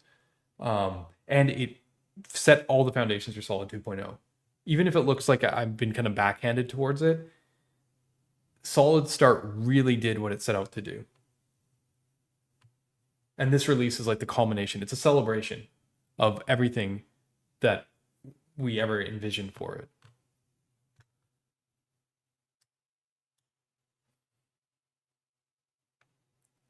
Solid 2.0 release, we talked about it all day. The Stackblitz templates, I showed them on stream. But yeah, great way to get started. Reposts. All right. What do we got here? Happy now Solid is now available with the box of Canvas UI Dev. All components would be shipped for Solid as well. This is probably Solid 1.0, but that's great. Solid Start 2 has landed in better full stack. So this is like a more opinionated wrapper, I'm gathering. This is kind of like create React app with everything built in. See, I think Solid 2 is the perfect fit for these kind of projects. When I saw Create T3 app, that was my first inkling that the meta framework kind of ecosystem was changing. Because look at all the opinions, and I looked at it and I was like, man, it's going to age so badly. Like, don't get me wrong, I think Theo's choices of technology there were spot on, but like things change, and I'm like, but this is exactly what people need. So rather than pretend otherwise, let's just keep that layer, keep our layer, and just gut everything in between. Right? To be fair, maybe it's not a Create T3 app anymore. Maybe it's some agent set of, guidelines or whatever. Like it doesn't have to look like a meta framework today. But what we really need to do to reduce the complexity is get rid of all the random layers in between. What do we got here? Macro.com. Today we launched Macro, a new office suite for intelligence age. Macro is unified, built fully in Rust with Solid.js. Isn't that awesome? I appreciate them giving us a shout out. Not everyone actually bothers mentioning when they built in Solid. It helps for momentum. It makes people excited about the project. There's a cost, if they move off Solid in a couple of years, then people are like, whoa, what happened? Like the Netflix and React thing, so it's hard for small projects. So I can appreciate it, but I think we're at an okay place now. And people find out about the migration off anyways, right? Like Cursor wasn't too sneaky with that, and they use Solid for many years. Yeah, Brenly, Innovation Solid 2.0. He probably did a better job than me in the stream trying to explain like why it's such a big deal in a short form. I haven't figured out how to make it short. That's my problem. Oh, did this post get taken down? No, here it is. This is kind of cool. People playing with Solid 2 on other devices. Solid is already very popular in the TV space. Solid TV is actually a great little library we have. But it's cool that people just like try it. Our classic approach with low memory just fits perfectly on there. But yeah, Better T-Stack now supports Solid 2. Works with Better Auth, OPC Dremel, yeah. So yeah, I mean, Better Full Stack, yeah. So this is sort of what I'm getting at, right? I don't know what better T stack is or the history on it, but um,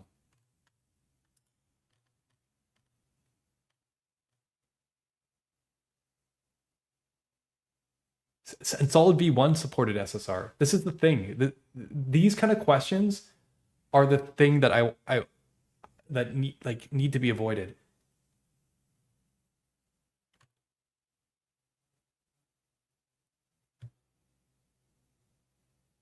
Oh, you work on TV? Yeah. Our big one was there's two. Our big one was NBC Universal Peacock and that. And one of the main architects of the Solid version of Lightning TV kind of forked it off into its own like standalone thing for like outside of NBC Universal called Solid TV.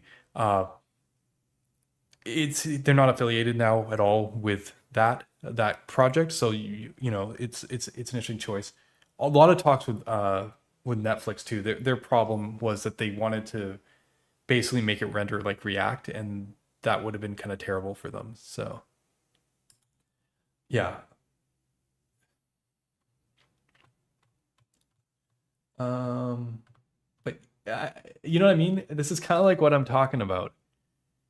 Like at a certain point, you're just kind of like what we now Solid now slots in. It's not Solid Start. Solid slots into these kind of things. So we've just removed all the complexity. They can go do whatever the hell they want. Oh, Hono or Hano, however you say it, Express, Alicia, Fast. Yeah, great. Like my hands are clear. This layer was where a lot of bugs were, and then we delegated them to Nitro to a certain degree. Like, good on you.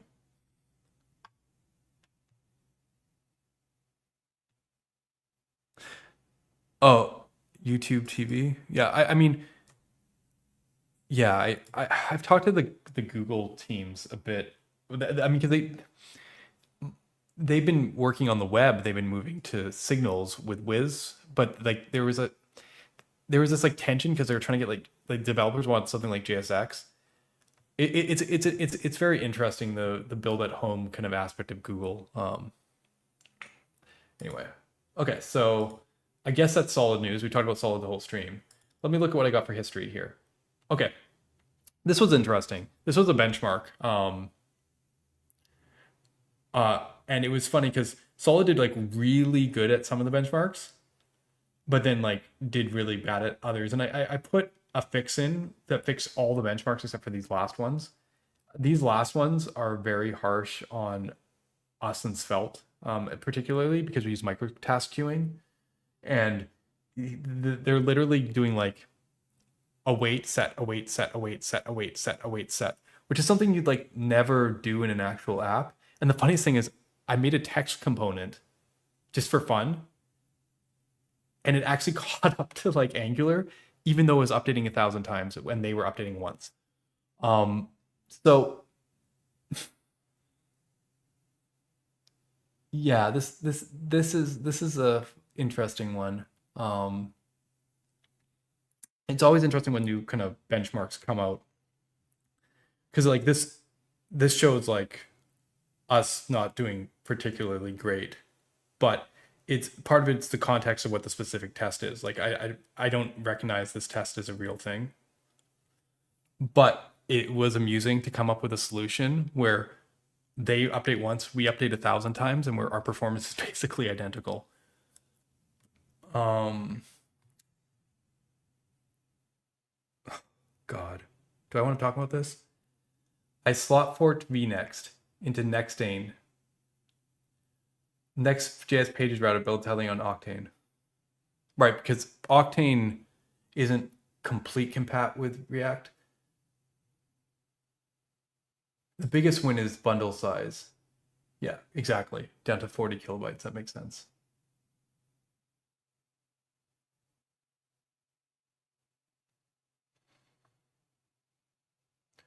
This is going to keep on happening. This is why the meta framework layer is fragile. Why it like doesn't. It's also like the like I don't even Do we care about this anymore? No, probably not. Let's keep on moving.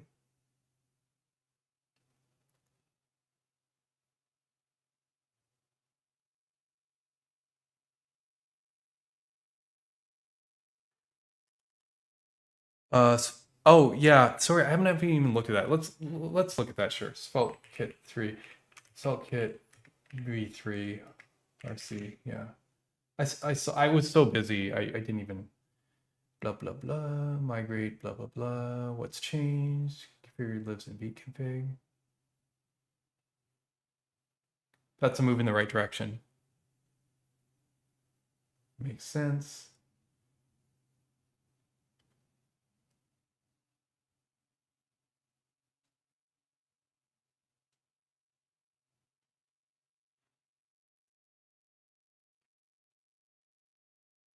Okay, yeah. Adding thing, type configuration got easier. Okay. Service workers got a facelift. I don't know enough about this particular feature. Environments and everything. Yeah, it's hard for me to. You can use also standard schema lives to validate your environment variables. Yeah, this is something we just added on Solid 2.0 as well. For type safe environment variables with standard schema support. That's why I was like annoyed. I was like, should use the Valivot example. Should support Svelte 4, which didn't have concepts like error boundaries. I mean, Svelte Kit 3 requires Svelte 5. Yeah, lift the base. That makes sense. But again, the Svelte features showing up through Svelte Kit.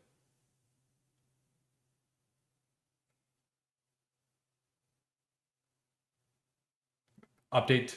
Yeah, this is like what we did with Solid Start. Yeah, okay. So this is the move, eh? I want your opinion. Should we just say Solid 2 is on V8? It seems like everyone's saying V8 only because then you drop all the legacy stuff. I dropped from 6 below 6 because that's the environment API. But it seems like V8 is where we want to draw the line. So that's we did this with Solid Start 2.0 and we did it, and Svelte Kit 3 just did it. Maybe we should take the same line. That's actually interesting.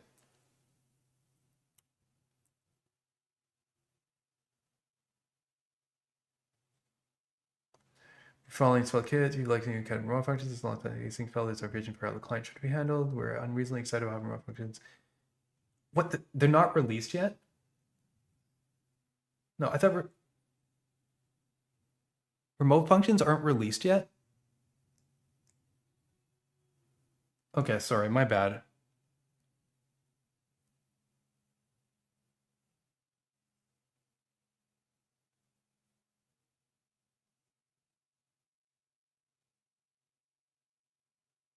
Oh, okay. Sorry, I keep on talking about them like they've been around for like 6 months or something, but maybe that was like the preview version of it. Okay.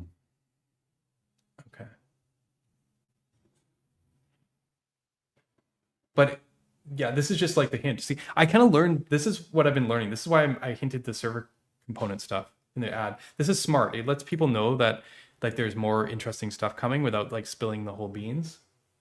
Um, I mean, these seem like all good incremental updates. I think the typed environment variables are nice. I don't know enough about their service worker thing. Pushing all the updates, it definitely gets you to a place where you can like finally leverage stuff. This is all incremental stuff. I think as a Svelte Kit developer, I'd be pretty happy. Yeah, I don't know if there's anything else on that one.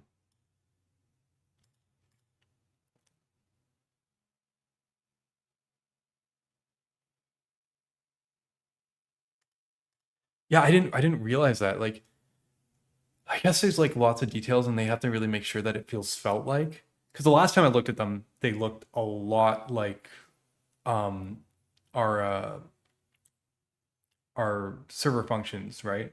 Um the I guess not the 22 version of them, but like the 2023 version of them. But yeah, I mean, I wonder like if I approached it from today, would I do much differently? I'll, 3 years later. I don't know. Part of the biggest change I made was I pulled the mechanisms into core.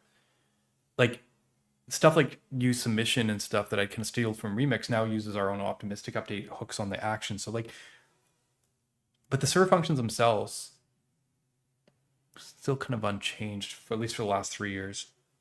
Yeah, I don't know. I'm curious what's holding them up. It's probably just the API surface around caching and stuff. It's a place where you got to be really careful.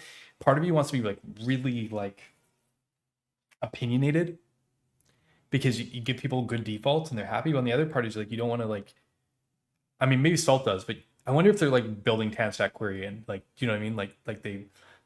I think. Do you know what else it is?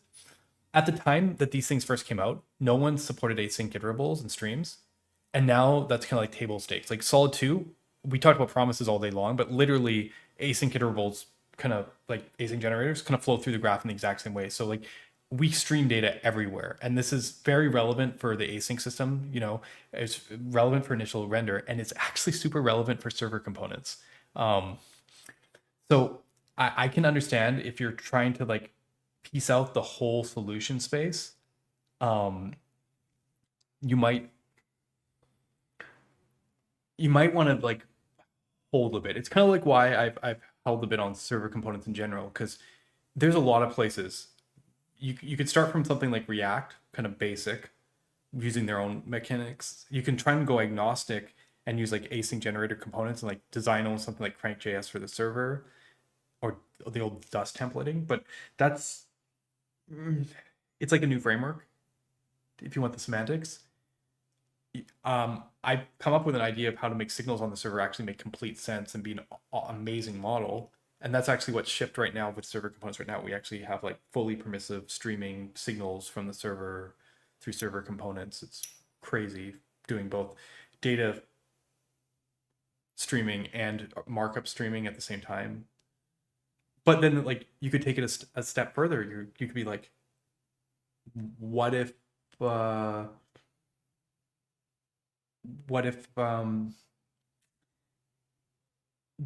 server markup could also be optimistic and play in the transition mechanism? Could you predict optimistic DOM nodes? Do you even need client side components? I don't know. I have designs for all of that. So, but where do you land? Like, what is the experience you want to give to the person? It took a long time to cater Solid 2, like fine tune it to the experience we want right now. So I can appreciate it at least.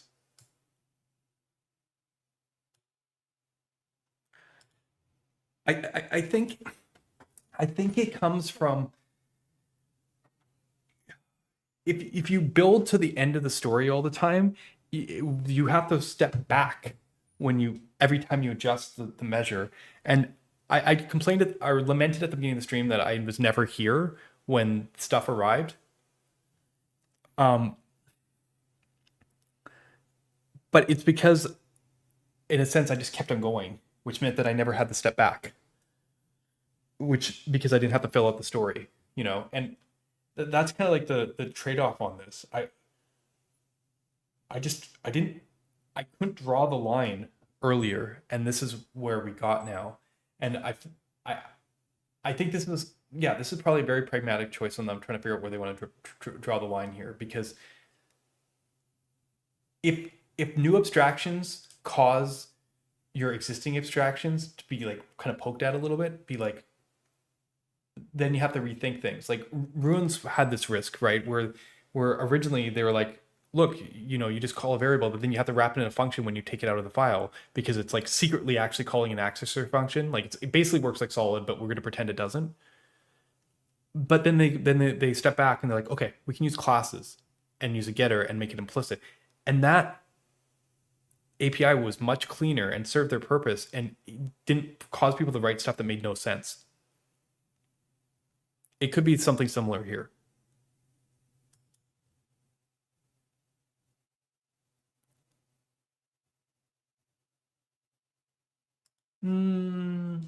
Async is mostly just compiler optimizations are mostly a syntactical sugar compilation. I don't think it gets in the way. I think their challenge is they handle some stuff so well because of the compiler that other stuff, maybe now they're like, oh, this doesn't feel as smooth because we can't handle the compiler in the same sort of way. Like that's usually where the conflict is. You have stuff like you have this discongruency between stuff that's just like butter smooth because the compiler takes away, like suddenly you find yourself, oh, I have to actually teach new concepts.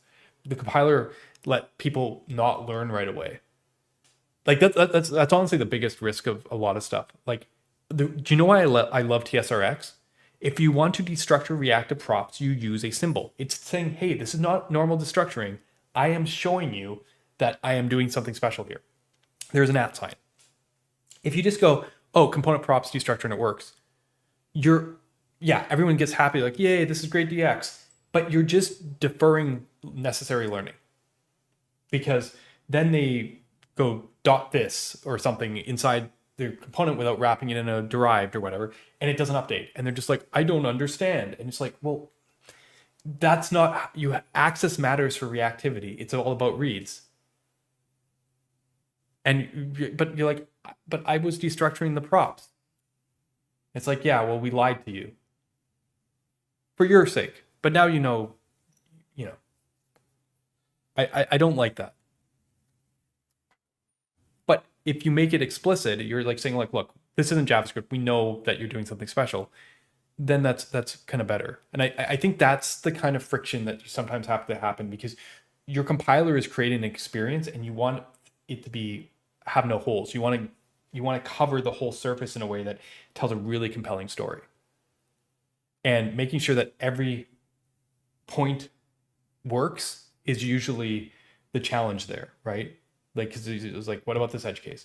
On the runtime side, I don't have to worry about that quite as much because like it runs how it runs. Don't get me wrong. There's edges, like listening to things after a wait with no async context. There's things I can't detect at runtime, which are unfortunate. But linting and compilers maybe, in a sense, can clear that gap. But yeah, I don't know. I can't really speak too much to it. I'm just trying to like think out loud. This seems like this release is in the same kind of category as Solid Start 2.0 release. It's like a much needed like modernization. I think it sounds good.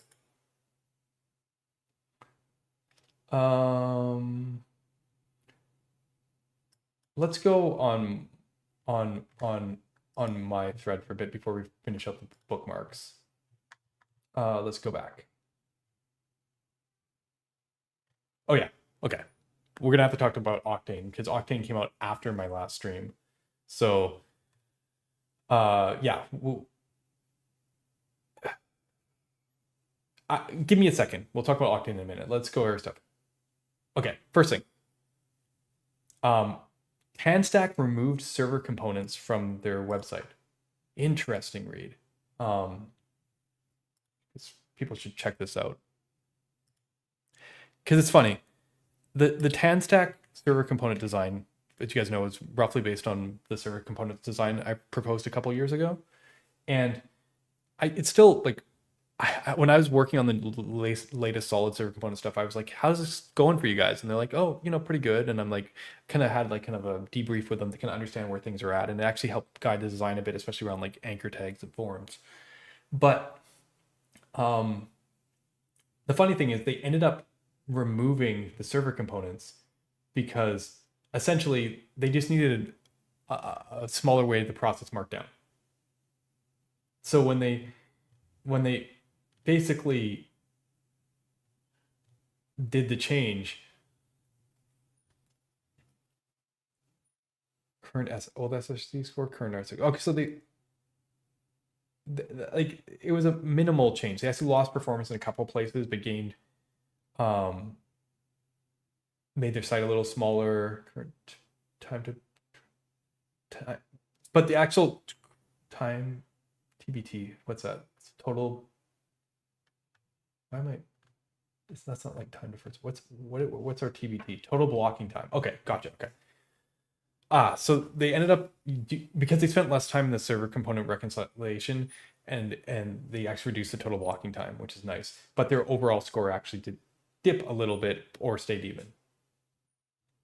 So yeah, but they made their site smaller. Basically, they just weren't feeling the winds for the complexity of the architecture. Well, the problem isn't just the flight protocol. You have this problem in general, anyways. Like any kind of partial, you're going to be sending way too much information. Uh, in our server components, we send HTML. Chunks of HTML like keyed. It's almost. I think the React protocol is actually kind of smaller, but our HTML probably compresses pretty well because there's a lot of repetition in tags, open and close tags, and so like whatever. Server components are going to come with that cost. It's kind of go with the territory. The problem on the React side is this is all initial load costs. It's React saving you initial load time with server components, and they actually shrunk their bundle. I don't know if this is gzipped or anything. This seems large. This seems actually very large. This is probably minified but not gzipped. I'm going to go with. I wouldn't be surprised if the gzip numbers are closer, but they actually shrunk their bundle size by getting rid of them. So like, because there's a certain overhead of just having server components in the first place. So like, I get it, like you have to be doing, this is the tension of server components. It's like, if you're doing so little in the client, why are you paying the extra cost to support server components in the first place? Do you know what I mean? Like it's actually sometimes more expensive, especially for framework scales on interactivity instead of DOM size. Like it's actually more expensive to ship the server component solution than the number of components you show on your page. It can definitely happen. Obviously, scale out is a whole different scenario, but there is this like slight tension here. So it's funny because like I get what they're getting at. 6 pages change the math. The first load codes is actually the least favorable way to look at the current architecture because the only time the browser pays for the renderer. Every page after that tilts the trade towards regular SSR. Yes.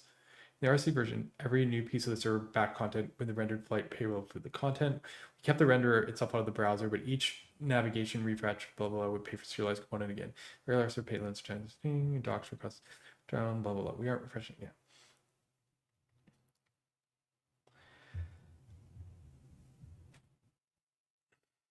I see. So my question is, if you change the math on RCs, do you change this? Like, if you made RCs significantly smaller, would this gap, like, would that change the math here? I think this is the problem. I think with server component solution, and this is where a lot of the tension is, it has to be small enough to be worth doing.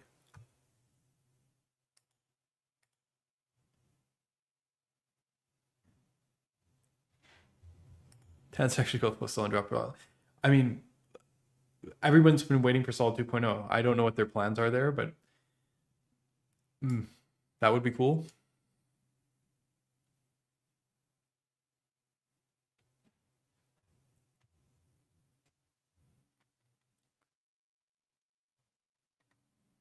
But basically the gist of it is they made their markdown parser smaller. I think in general, server components probably have more value than what this blog post makes out, but I can understand why the details in terms of implementation actually matter here. So this is a very good like where to set the bar when looking at server component solutions. Interesting stuff. Open-ended question. God, I was on a weird self-reflective trope this time period,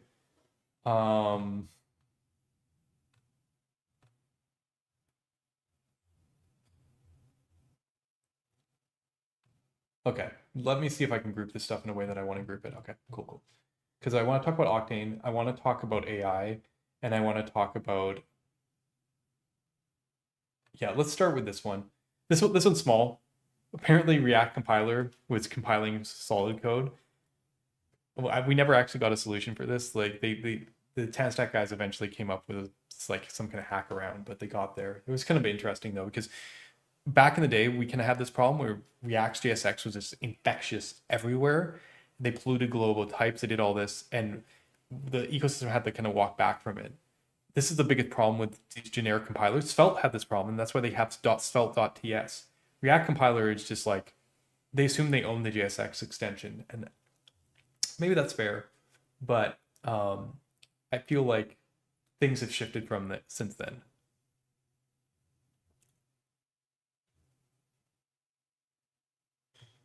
If it's React SE, it's very different off of which kind of converges towards HTML size. Yeah, I exactly. Yeah, that's probably fair. Um,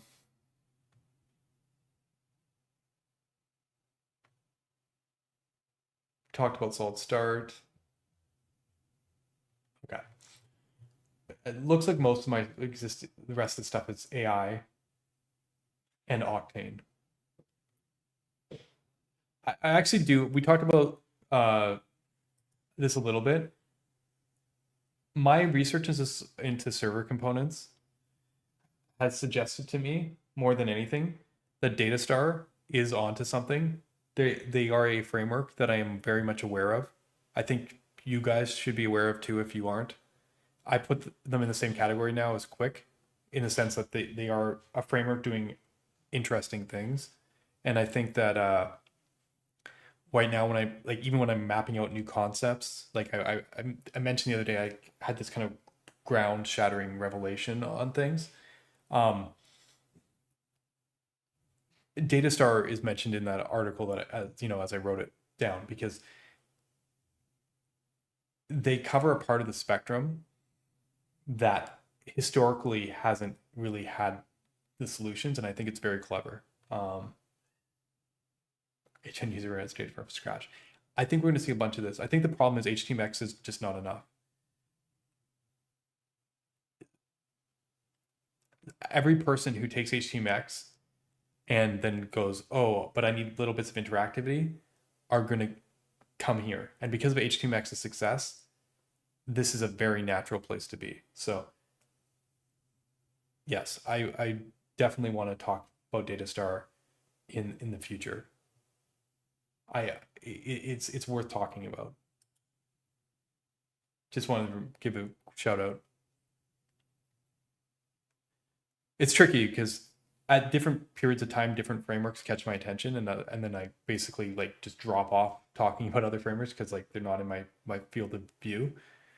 Datastar is very much in my field of view right now. But whereas like VNext, I couldn't care less, honestly. I think I tagged that just to say that I couldn't care less.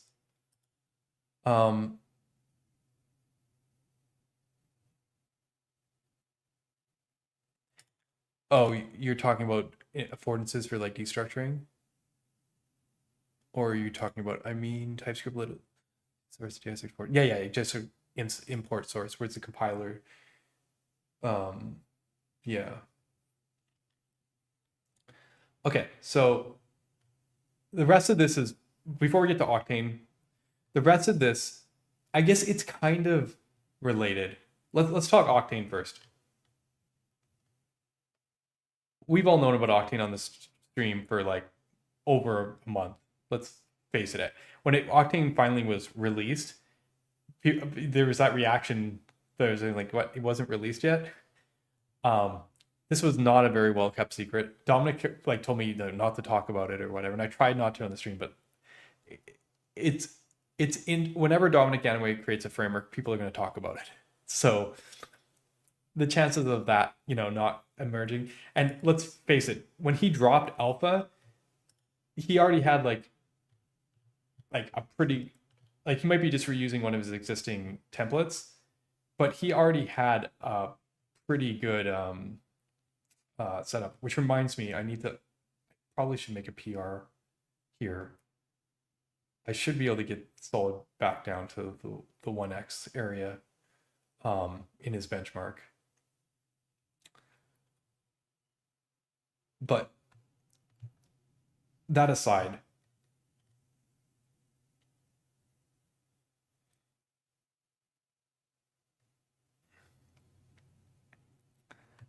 I think that like all right, actually maybe this is his current one. He has us at 1.7 times. I wonder, yeah, these tables aren't lined up because here we're at 1.2 and then here we're at 1.7. That's interesting.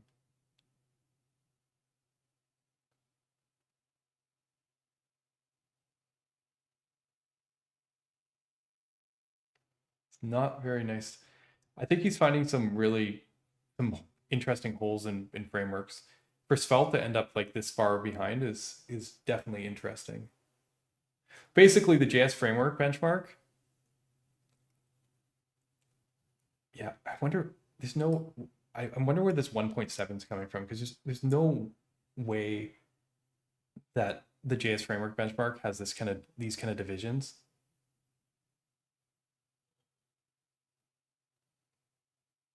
Do you know what I mean? Anyway, interesting benchmarks. Um, just as Octane is fast, and in his tests even faster than what he was doing with Ripple. Right. So there is some performance here. My gut is if we just took the normal JS framework benchmark and put Octane in, you're not going to see this level of thing. As the JS benchmark has run its course, which is why a new benchmark like this is quite welcome on its side. Um, I actually did look at this and did make improvements to Solid 2's performance after running it through here. And then I also separately changed the benchmark implementation to make it more the way I would write it rather than the way Dominic had it written, which also improved the benchmark scores. But which I did not commit against this repo as of yet. But generally speaking, there is a performance angle here, which is interesting. I don't think that should be the most interesting part about it. The interesting part about this is this sort of pseudo React compat bit where because React's compiler was trying everything to restrict exactly the constraints of what React is today. Whereas Dominic is more looking at it as can we make something that works with the way React is today, but also break all the rules of React so you can do more with it.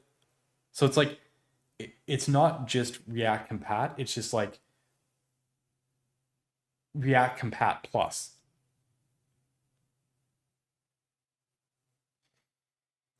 Compat plus is always a skeptical thing on my side, but you can start seeing how this could be attractive. This is using TSRX, which is you can see the templating. It's kind of like I think you need to use probably need to use TSRX to actually maybe not to leverage the maybe to actually leverage the you could probably analyze the JSX if you wanted to leverage these rule breakthroughs.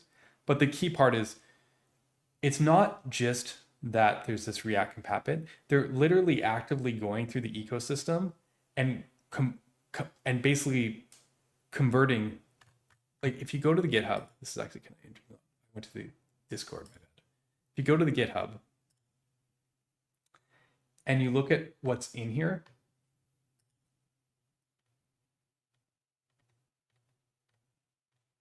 they're just going through the React ecosystem, I'm gathering AI credits at it, and just migrating every single library that's above a certain usage into using Octane. So like the compatibility story isn't exactly real compatibility, obviously, which means that it'll hit friction at some point because especially if React changes. If React doesn't change, it might not, and maybe we're at a point where React never changes again. It's like done, but they don't need React compat to stay forever, just long enough to migrate the whole React ecosystem and use AI to maintain the whole ecosystem. This is like Mobix. This is wild if you think about it. So Jotai. Absolutely wild. Now, this might be because Dominic works at OpenAI. OpenAI wants to support this. They want an angle to make building apps easier. They found their solution in Octane from that perspective. You guys asked me earlier about like how I would sell Solid to an AI company. My argument wouldn't be performance. My argument would be just better. Like it's structurally better, more observable. It has more power. it goes beyond the constraints that React or the VDOM has, or any system that would tie state updates to components. But short term, man, this is very compelling. Like, I don't know what I think about this. Like, if you're TanStack making an agnostic project, you would welcome this because it's another adapter in your set, and you are a maintainer of adapters. But if you're Shad CN, who has no interest in supporting anything directly other than React, here's the thing: it's every single one of these packages basically a slot fork in a sense. Like, you have the code, but you don't have the maintainer. There's a very fundamental philosophical question in this, and it doesn't matter if it's faster and has more performance. Like, this is wild to me. If you work for an AI company and have all the credits, this is like buying the ecosystem. I mean,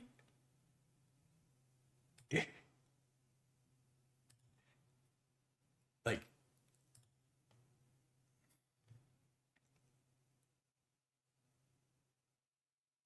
like,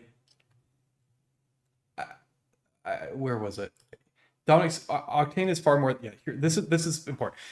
More than a faster version of React. Inferno tried to be that, and it succeeded to some extent too. It powered Facebook, KaiOS, millions of users, blah blah, for low-end devices that need memory use and high performance. Exactly.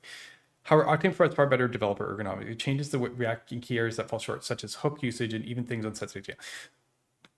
Arguably, a lot of these ergonomic issues are the same benefits you get with signals or compiled signals, to be fair. It was more accurate thing, third argument thing, but little details improvements. But it's React compat unlike those, which is huge. Not only that, but Octane provides genuine API support, escape hatches like used link state. Again, every single library ships with something like that. Octane is shows others with the freedom, the innovation, and breaking changes in an agentic world. Humans no longer randomly record the transition now easier than ever because of AI, which is true of basically any non-React framework. Is there an interop mode to run React packages and everything? Packages being ported to Octane is first class support. All TanStack packages will, for sure will support Octane. I've always already forced an Octane adapter and the rest are on the way. Is he involved in the Octane project, or is he TanStack? Yeah, he's in TanStack, that's what I thought. So, as I said, if you're TanStack, you're already like, this is your mode to mentality already.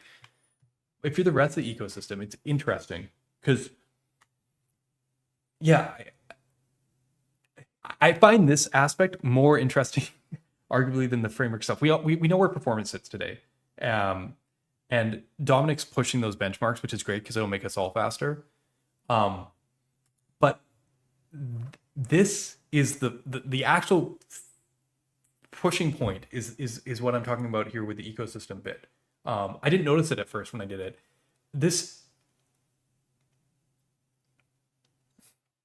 And the other thing I realized was Octane doesn't have all the features. Like, kind of like Redact, they cut the features out of React that they didn't think were useful. Do you know what I mean? It's not a full compat story either. So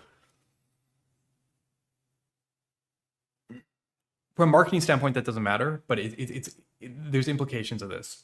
And on the same day, because I started thinking to myself, I'm like, I wonder if people think innovation is dead in front end. At this point, it's just incremental performance gains.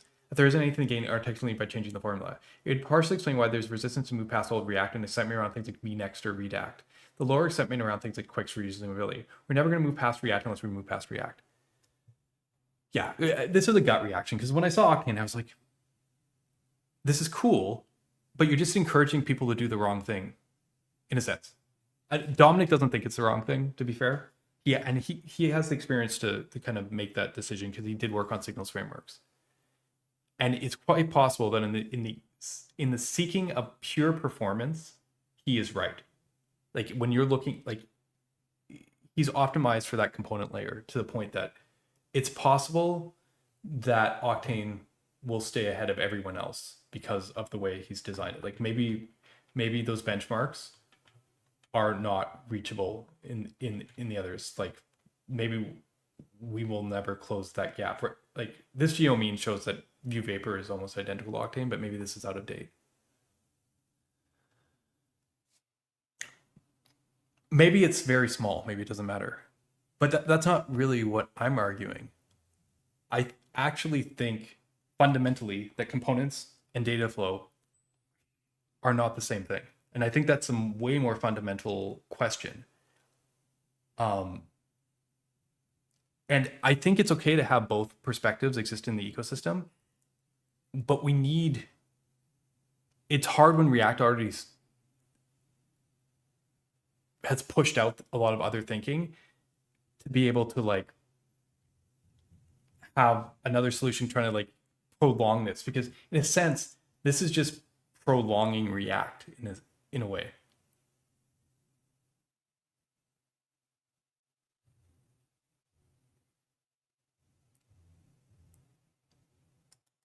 I imagine Octane could support React Native.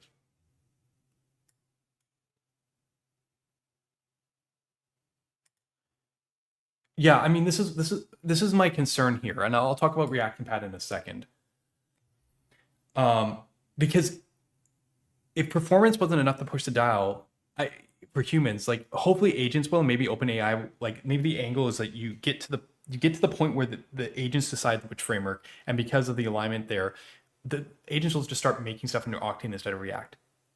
Maybe that's the argument there, but they could also make that in a different framework too. But what I'm getting here is this had a whole open discussion. I don't ever be like, I wish I had a fast React. See, I think Dominic kind of probably saw this and responded to it a bit. I'm not just saying that Octane is just faster React. But I think a lot of the people, it's kind of like when people saw Solid initially, and they saw the JSX, they thought Solid was faster React. Every time that happens, people hype around it when that isn't the point. Right? Thanks to Preact Inferno, there's never a bottleneck. We're keen for pushing boundaries in some ways more than those be faster. We talked about on stream. React does a lot of things better than everyone else, especially when it comes to design space. But I understand that a lot of people, when they see Solid, they see a lot of popularity probably came from that. They just missed the point, and maybe still are. Sarah Drasner, bigwig now at Google, used to work on the Vue core team. And basically leads all like the Angular and framework platform side at Google. I don't know if she still does, but the last I talked, I don't think it's dead, but I think it'll evolve in ways to use. LLMs do have their defaults, which means being purposeful to guide them. Developer experience has fundamentally changed now that people don't author code the same way. Performance, however, is still maybe even more critical. And what did I say? I still see places for architectural wins, not just speeding up existing processes by redefining the boundaries. Yes, primarily for performance, but also structurally in code guarantees. I do know people tend to bucket things as UX and DX has fundamentally changed, but that's just interface. There's still new capabilities to unlock, ways to fundamentally change the model, and sometimes just defaulting to what is there is in direct opposition of creating that change. I'm also alluding to Solid 2.0 and all the stuff I showed on stream.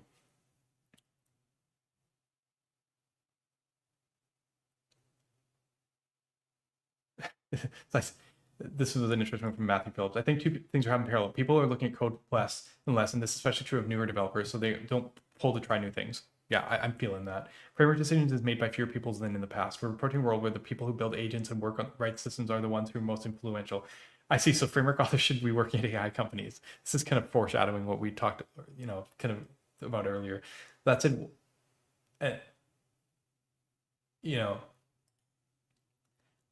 No, people are saying you just need to get in the loop, which is fine. No, I talked about training here. I mean, tools like Lovable, Bolt. You need to get in the harnesses. Okay. Jared Palmer, another big name here. VP Cognition, but you guys might know him for being VP in engineering Microsoft, VP of AI at Vercel, creator of V0, founder of Turbo Repo. React, Vue, Svelte, etc. are being the last JavaScript used directly by humans. I can agree, but that's not what I'm talking about. There's still architectural wins to be had. See, every time I talk about innovation in front space, people think I'm talking about DX. And it's kind of funny because a lot of frameworks basically tried to sell on DX for years. That was their thing. I've never tried, my sell on DX has always been a little more subtle. It's been like, lets you build the right things most minimally. It's always about baseline. It has to be the right thing. Like, it's not about like this takes less characters to write. It's like the simple case. It's like the output of this is structurally correct. It updates less. It's kind of like the guarantees people get out of compilers, but I spend a lot of time building that into the runtimes. So when I talk about innovation, everyone assumes that I'm talking about authoring, and I'm not really talking about authoring. I'm talking about structural.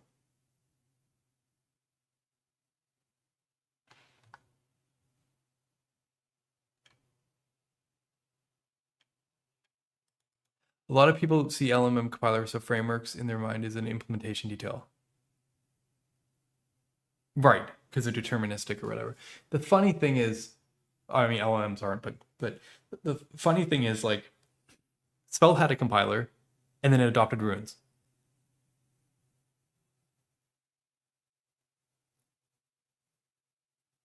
Like, sometimes, like, the runtime matters.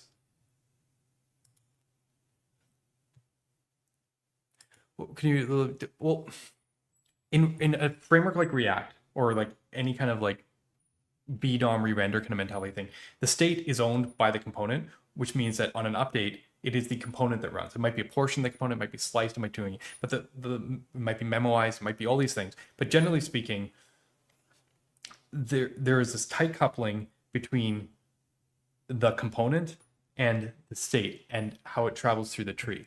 Whereas something like a signals framework, the location of that state or data flow is independent. The components never rerun. So like there's no, it's not a tight coupling. Like sure, it can live there and be released when that component goes away, but these things are not tied together. Imagine selling your code through the number of lines it takes to like counter 0. I mean, I feel like we're micro kind of in that zone right now, or we're going to go there. I think chasing compilers is one way, and like improving the language. Like I spent a lot of time building these primitives, so arguably a compiled version of those language primitives into a language is a direction people go.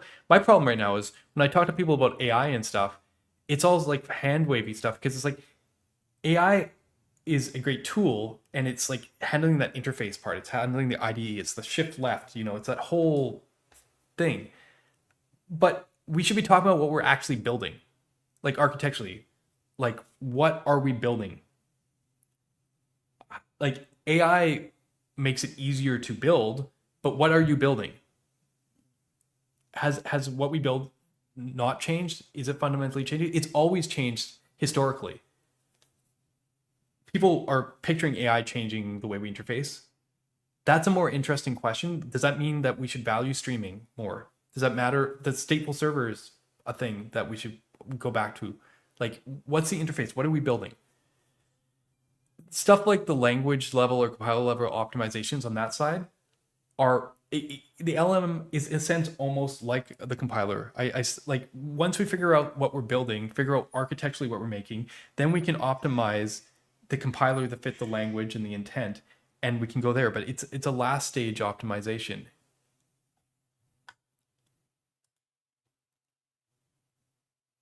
Yeah, I'm not saying DX is irrelevant. I'm just trying to clarify a bit on the difference between like systematic structural considerations and like syntactual surface level things.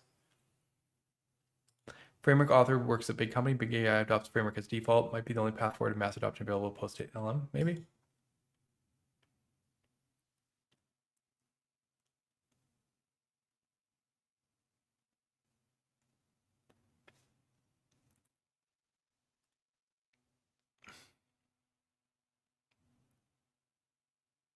Yes. This is what I've been trying to say. DX is about properly express intention in code and prevent unintended behavior. I think architecture is more relevant to the goal than syntax. Yes. But syntax is relevant for things that read farther on the left side, things like AI and whatnot, and humans, to be fair. So there is a lot of research into this. So it's very natural for someone who's like already in that zone to actually optimize on that zone. That seems like an obvious place. As I said, that's not where I live. I want to know what we're building. Someone tell me what we're building and what problem I have to solve. I have some ideas on how to solve these, but it's what are we building?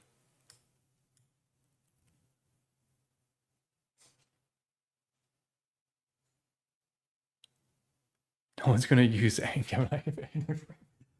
Oh man, Angular shade. Got Sarah on screen here. Okay.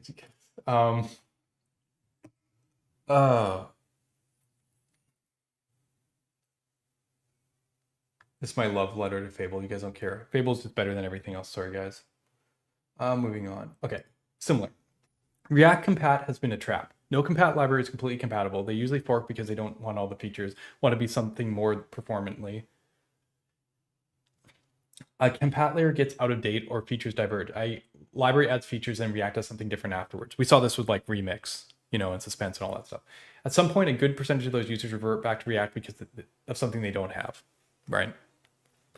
Classically, that's been missing libraries, or like some kind of weird bug because of like some suspense behavior, or something weird. Like I found that with Preact way back in the day.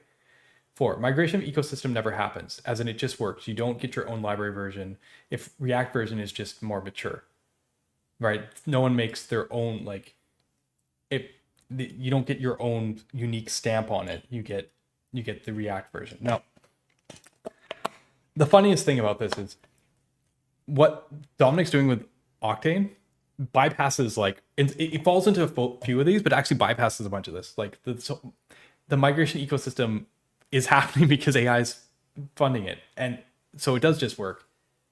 And in a sense, you do get your own library version. So, and will a good percent of those users revert back to React with something they don't have? I don't know if that's true anymore. Maybe, maybe not. This takes React to look attractive, like new async React stuff that might not be fully represented. And the problem is React has stalled, which means that anyone claiming this stuff might actually have a leg up. Historically, as I'm saying, this is a trap. But if we believe React has basically stalled, victim of its own success, this is true. I think the first two are actually still completely considerations with Octane. And maybe this is old-fashioned thinking. I think the real traps, you don't get the people. I remember when I did the first Solid.js hackathon, which reminds me, how would you do a hackathon in this day and age? Just looking for ideas. The submissions are great, but that wasn't the win. It was the people that made stuff in Solid. They found their niche. The creators of Solid's most prominent component libraries came on at that point. It wasn't the thing they submitted, but they were there. And that's the bottom line. Ecosystem is not technology. It's people. It's not the libraries. It's the people. I want to have the creator of Sad to the end working in my ecosystem. I know he's working in React, but like it's his vision that made that library appear. It's the people I want. Just replicating the output is shallow. Compat is always just playing catch up with something else, which is maybe arguably fine if it's pinging every hour. You know what I mean? If it gains its own ambition, it's no longer compat. That's what I meant about the short-term part. It's why I don't think forks in the age of AI are really consequential. They are just another acknowledgement of the popular solution. So, I mean, this is capping off what I was talking about with VNext in the last kind of post. Jovi works in Preact. You don't get the people. Preact has 27 million people weekly, but you don't hear about us. People who talk about us are the ones who realize Compat is the feature original core, not the main stuff. Yes. So what he's alluding to is when not people, they still get the users, and usage, they just don't get the community aspect of the people shouting about it or moving it forward. And if you take it from that perspective, do we need people shouting about it more in the age of AI? Does anyone care to talk about this anyway? So like maybe this just gets swept under the rug. Like maybe you want to be Preact, you want to be used 27 million weekly downloads. Like maybe that is the win. Being relatively quiet but being used by all. Like maybe that is actually, technically that is the win, right? You're adopted. I find it uninteresting, but you're adopted. I think that this alone, you can look at Preact's growth over time. NPM trends.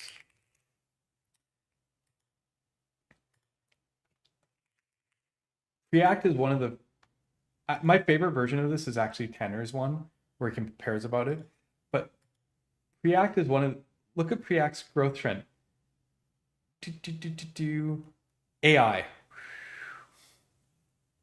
I just let's look at React.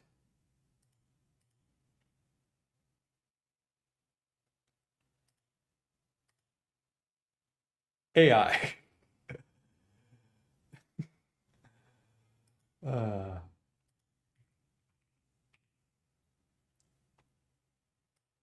this is the right one.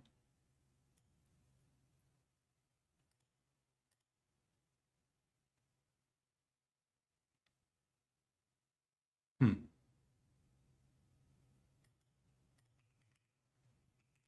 I have a theory about this.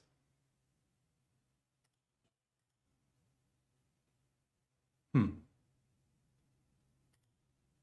To be fair, these spikes are actually killing the graph. You know what? Let's do 3 years. 2 years? Can't see it.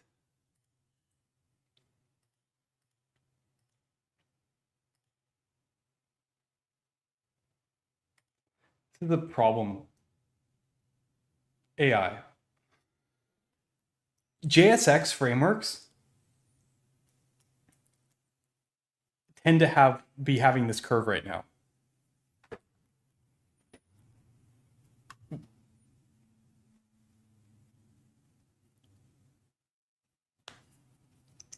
Yeah, you guys got it.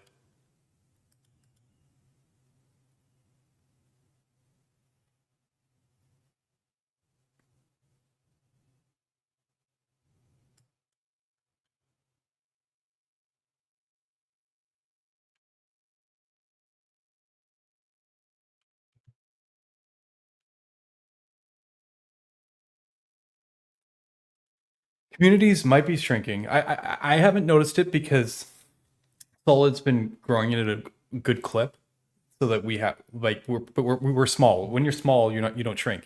You know what I mean? Like I mean you can shrink, but I guess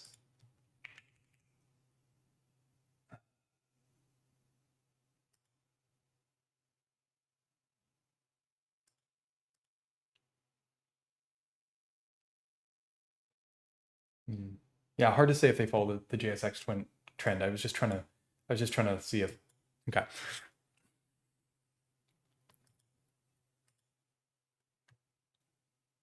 Yeah, and here we are chatting about. There you go. Yeah, see, there's people who still want to talk about it. We're here. Yeah, sell out the Hackathon Valley Library Apps ecosystem. So cool. Yeah, I love this because it encouraged people because what happened was when the dust settled, we had new Solid users that were invested in the community. It's the best thing we ever did both times. I don't know. Ports get out of date. What do you think about Octane? So yes, my feelings around Octane are complicated because on one hand it's like incredible piece of engineering.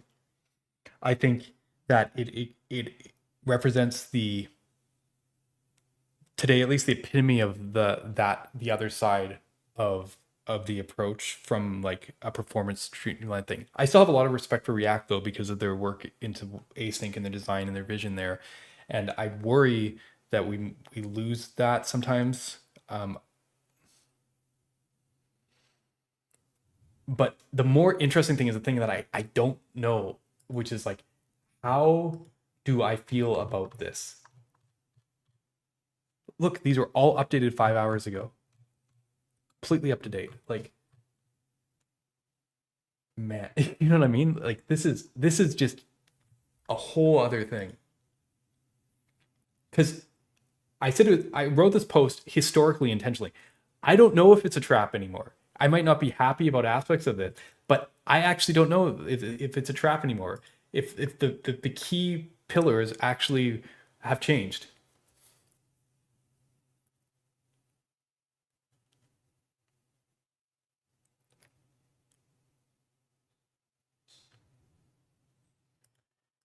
Well, I mean, the funny thing is, I've been using LLMs like crazy to develop features that like don't exist. Because I have an idea of where I want to go with things. Like I have features, I have approaches, I have designs, completely new, unfounded space. No one's ever done it before. LLMs have let me get there, realize that vision, but I'm targeting something that's brand new. Using it to target something that's existing, it's this is just so fascinating.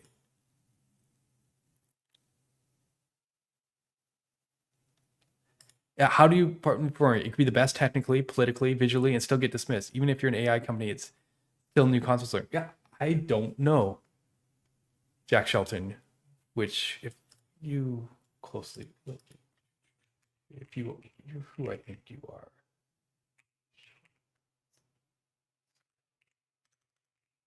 Sorry, I just hope it. Yeah, quick. That's the. Yes, exactly. I don't know. I didn't want to say it ahead of time. I'm like, this guy's evolved with quick. I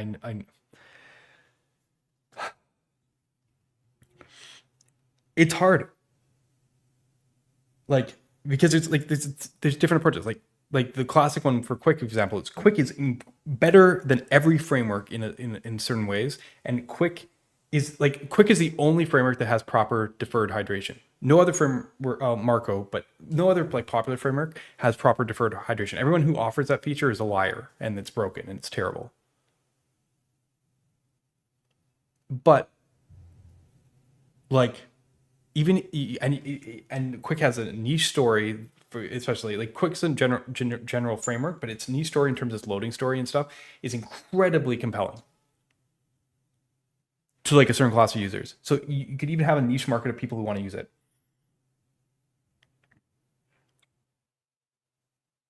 But it's like people don't care about performance. People maybe don't even care.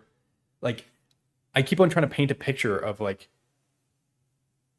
how easy it is to go from your head to what's on the page and get the optimal thing. That's what I always talk about. So I guess I do focus on DX a lot, don't I? Um, it matters with AI writing the code. It definitely matters. But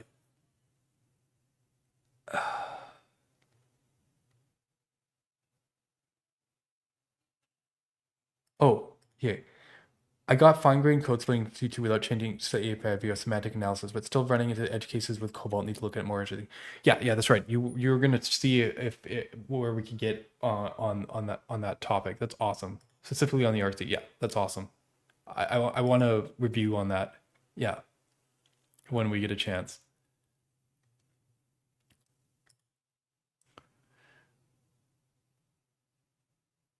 Yeah, everything's new concepts. These things change.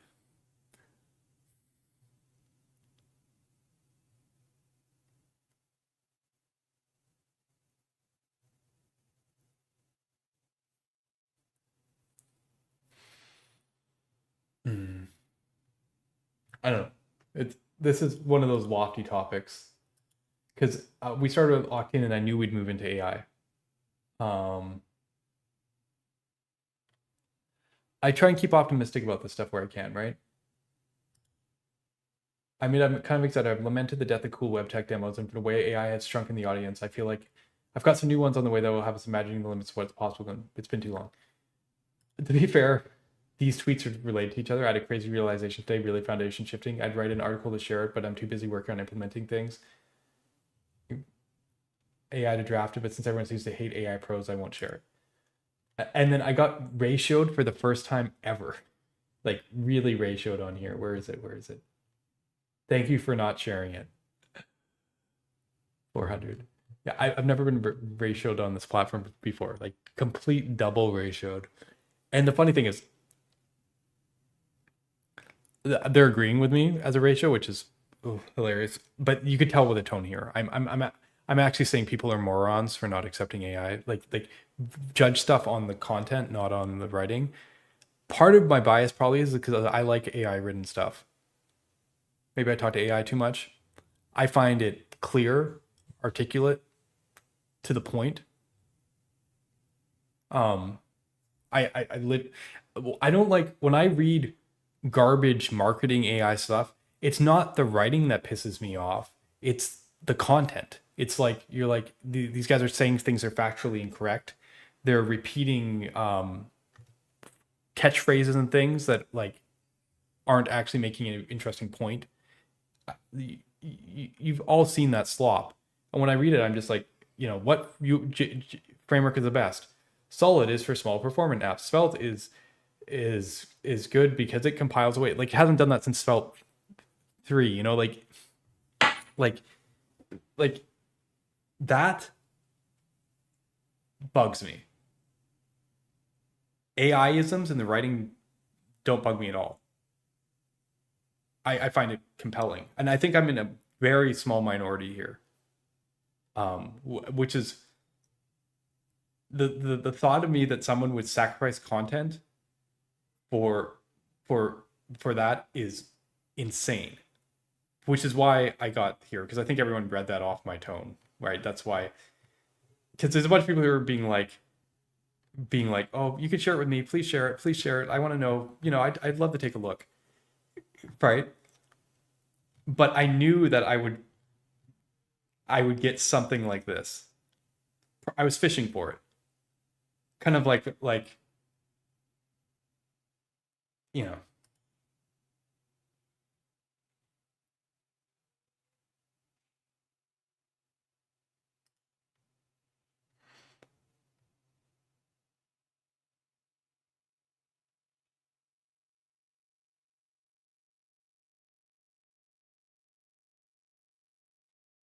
See, look at this conversation. I think you can add to clarify your thoughts. Pretty sure that means you should delete your account.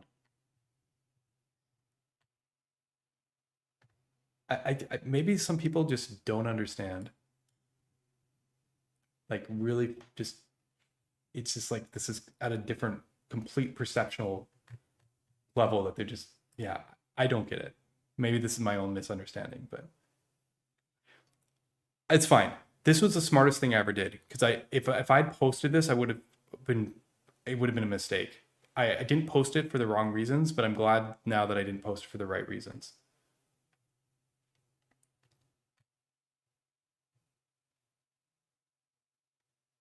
And let's face it, this RC article, sorry, I didn't mean to click that. This RC article was AI assisted. We got on Hacker News and everyone was talking about it. And when I say AI assisted, I don't mean AI wrote the article. I mean that I wrote an article, AI edited it so it was like actually readable. Um, then I went through and re-edited and got all the like really bad kind of AI parts and then sent it for feedback. More people said I should add these parts, added them. The writing was bad again, sent it through AI again, did another edit pass, so on, right? And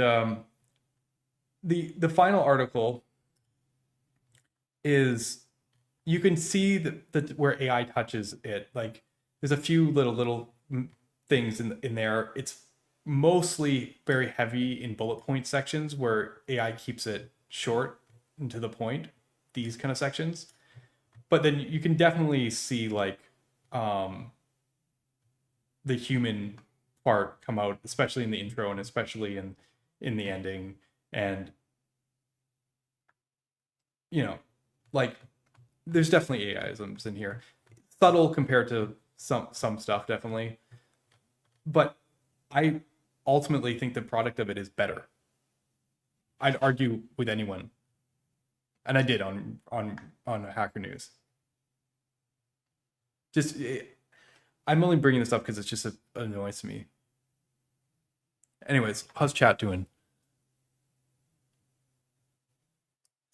I think there's a compiler lowering the render model to data where you can CSR is good cool things like SSR, Roscoe, and compiling native. Interesting.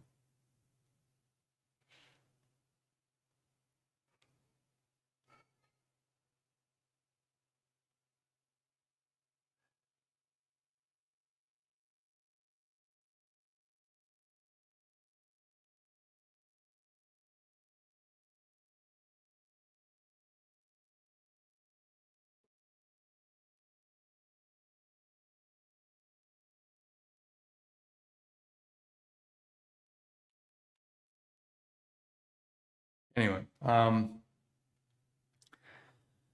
eh, I don't know. I there's actually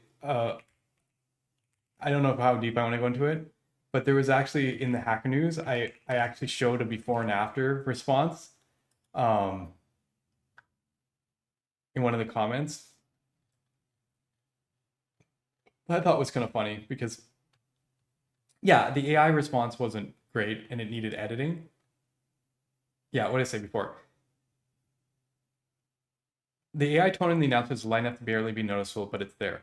Before, anyone who has spoken to me knows I talk and run on sentences. I never completely thought without interrupting myself, and I always write the way I talk. I used to heavily edit that out of my writing, but now AI uses proper punctuation and fills in where I miss words. It's like what I hear in my head, but better because it's grammatically sound. And then I have like AI version, which I don't 100% like, but I just did it. If you look, it's actually less characters, which is usually what happens. AI makes my writing shorter. Anyone who's spoken to me knows I talk and run on sentences. So they just made it whose. I never complete a thought without interrupting myself, and I write the way I talk. I used to spend whole editing passes beating that out of my drafts. Beating that out of my drafts is probably not my phrasing. And now AI handles the punctuation and fills in the words I skip. It's what I hear in my head, but grammatically sound. Not much change, but I like parts of this better. And it's shorter. I prefer the former, subverted sounds human. I've heard them before. Whole editing passes be hear my head around might be immediate aids has honestly and load bearing, but there are phrases you'd expect a magazine article, not a forum comment. That kind of language is kind of smell AI. Yeah, that's true. And then someone's like, "What's an editing pass?" It's when you go top to bottom reworking parts of an article. Often later changes can impact earlier prose, so often I end up doing several editing in several passes. That said, AI decided that term. It's more accurate to the actual process than what I originally wrote. And there's someone else like saying about condition, and because I used it in a medical condition. This was something that I actually wrote in the original draft, but because it seemed esoteric, people assumed that it was AI that came up with it. Um, is Claude really that bad though? The problems never every apron Claude is treated as a condition to happen to it. Async as a condition that happens, and on grammar, its framework. I rather expect this as second order output, writing of a brain rotted by AI. Maybe that's the correct thing because they're closer to correct than the people in the article, right? Because condition as in like a cold, like I use a lot of yeah. Anyways, I can't gripe on this too long. I just you know,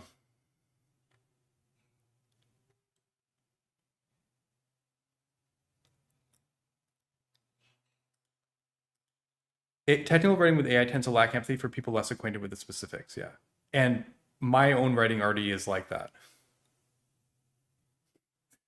So like for me, this is like a perfect match. I read it, and I'm like, oh man, I wish I'd said it that way almost every time. Like there's a few things like beating out the past. I'm like, okay, that's not the phrasing. But like 90% of the time when I read AI, I'm like, oh man, that's so, like so much better. When I get AI to write an article, I'm just like, what? You don't get it. What the hell are you talking about? Like if I wasn't there at the start to write the article, what AI writes is just usually terrible. Like it doesn't get it. It kind of like focuses on the wrong things, doesn't have the flow. I mean, I guess it could be a article, but it's not the article I ever want to write. But on the other side, and I think that's the thing, most people maybe use AI to like write the guts, like the identifying and write the guts of the thing, and then they go edit it heavily or rewrite it essentially to put it in their own wording. Where I write an article and then decide that AI's wording or phrasing is better than mine, which drives people nuts. But the content is there, so like whatever.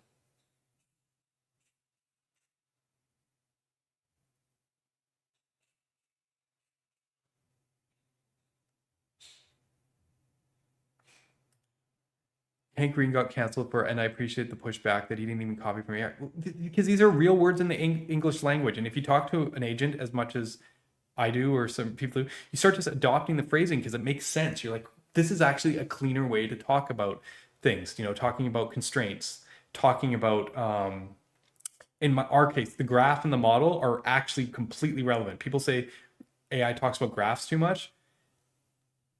I'm literally dealing in a graph all the time.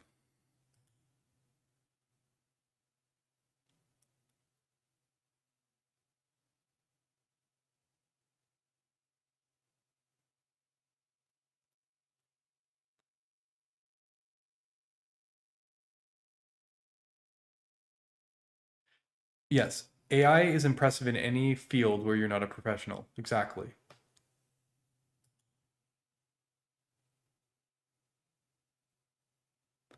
It's all good, Fuzzy. I'm wrapping up here anyways. It's been a long day. We're coming on 6 hours. People are gonna be like, "What the hell did you talk about for 6 hours?" Well, the first few hours were solid. The rest were garbage. No, uh, we're caught up to date. It's just been so long, and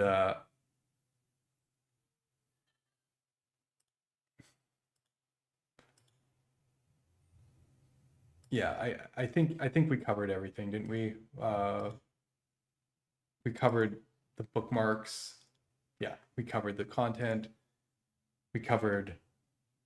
I didn't highlight any of my reposts, but I'm pretty sure they're all the same stuff that you've seen. Oh yeah, OXC for TSRX. Thank you, Jack. Very interesting. Um, Marco's also building its own server component granular thing. The space of server components is a lot more wide open than we initially thought. A lot of people treat it like islands or like HTMX partials, but I think there's a lot more dimension to it than what we realize today. Looking at something like Datastar actually helps you realize that, and gives hints at how you can clear the whole spectrum. Anyway, I think that's all I got for today. You know, um, what do we got here? It's like we can't talk about technical merit then about AI writing. Does he really stream all day every Friday? Yeah. Yeah. Yeah. All right. Not every Friday. It's more like every 2 or 3 weeks now. It's going to be another probably little while. I got some writing to do. I need to write some articles to explain all the stuff I explained at the beginning of this thing. Hopefully, you guys found some clarity there. Every time I explain it, I feel like I find new ways to get the ideas out. I think I think the structure and what we're doing with Solid 2.0 is really compelling, but it's going to be interesting to figure out how to make that impact people's everyday life in a positive way. I I think there's some good foundations to build on though, like really good foundations, and I think we're uniquely positioned to leverage them. So yeah. Anyway, all right. You guys all have a great weekend, and until next time.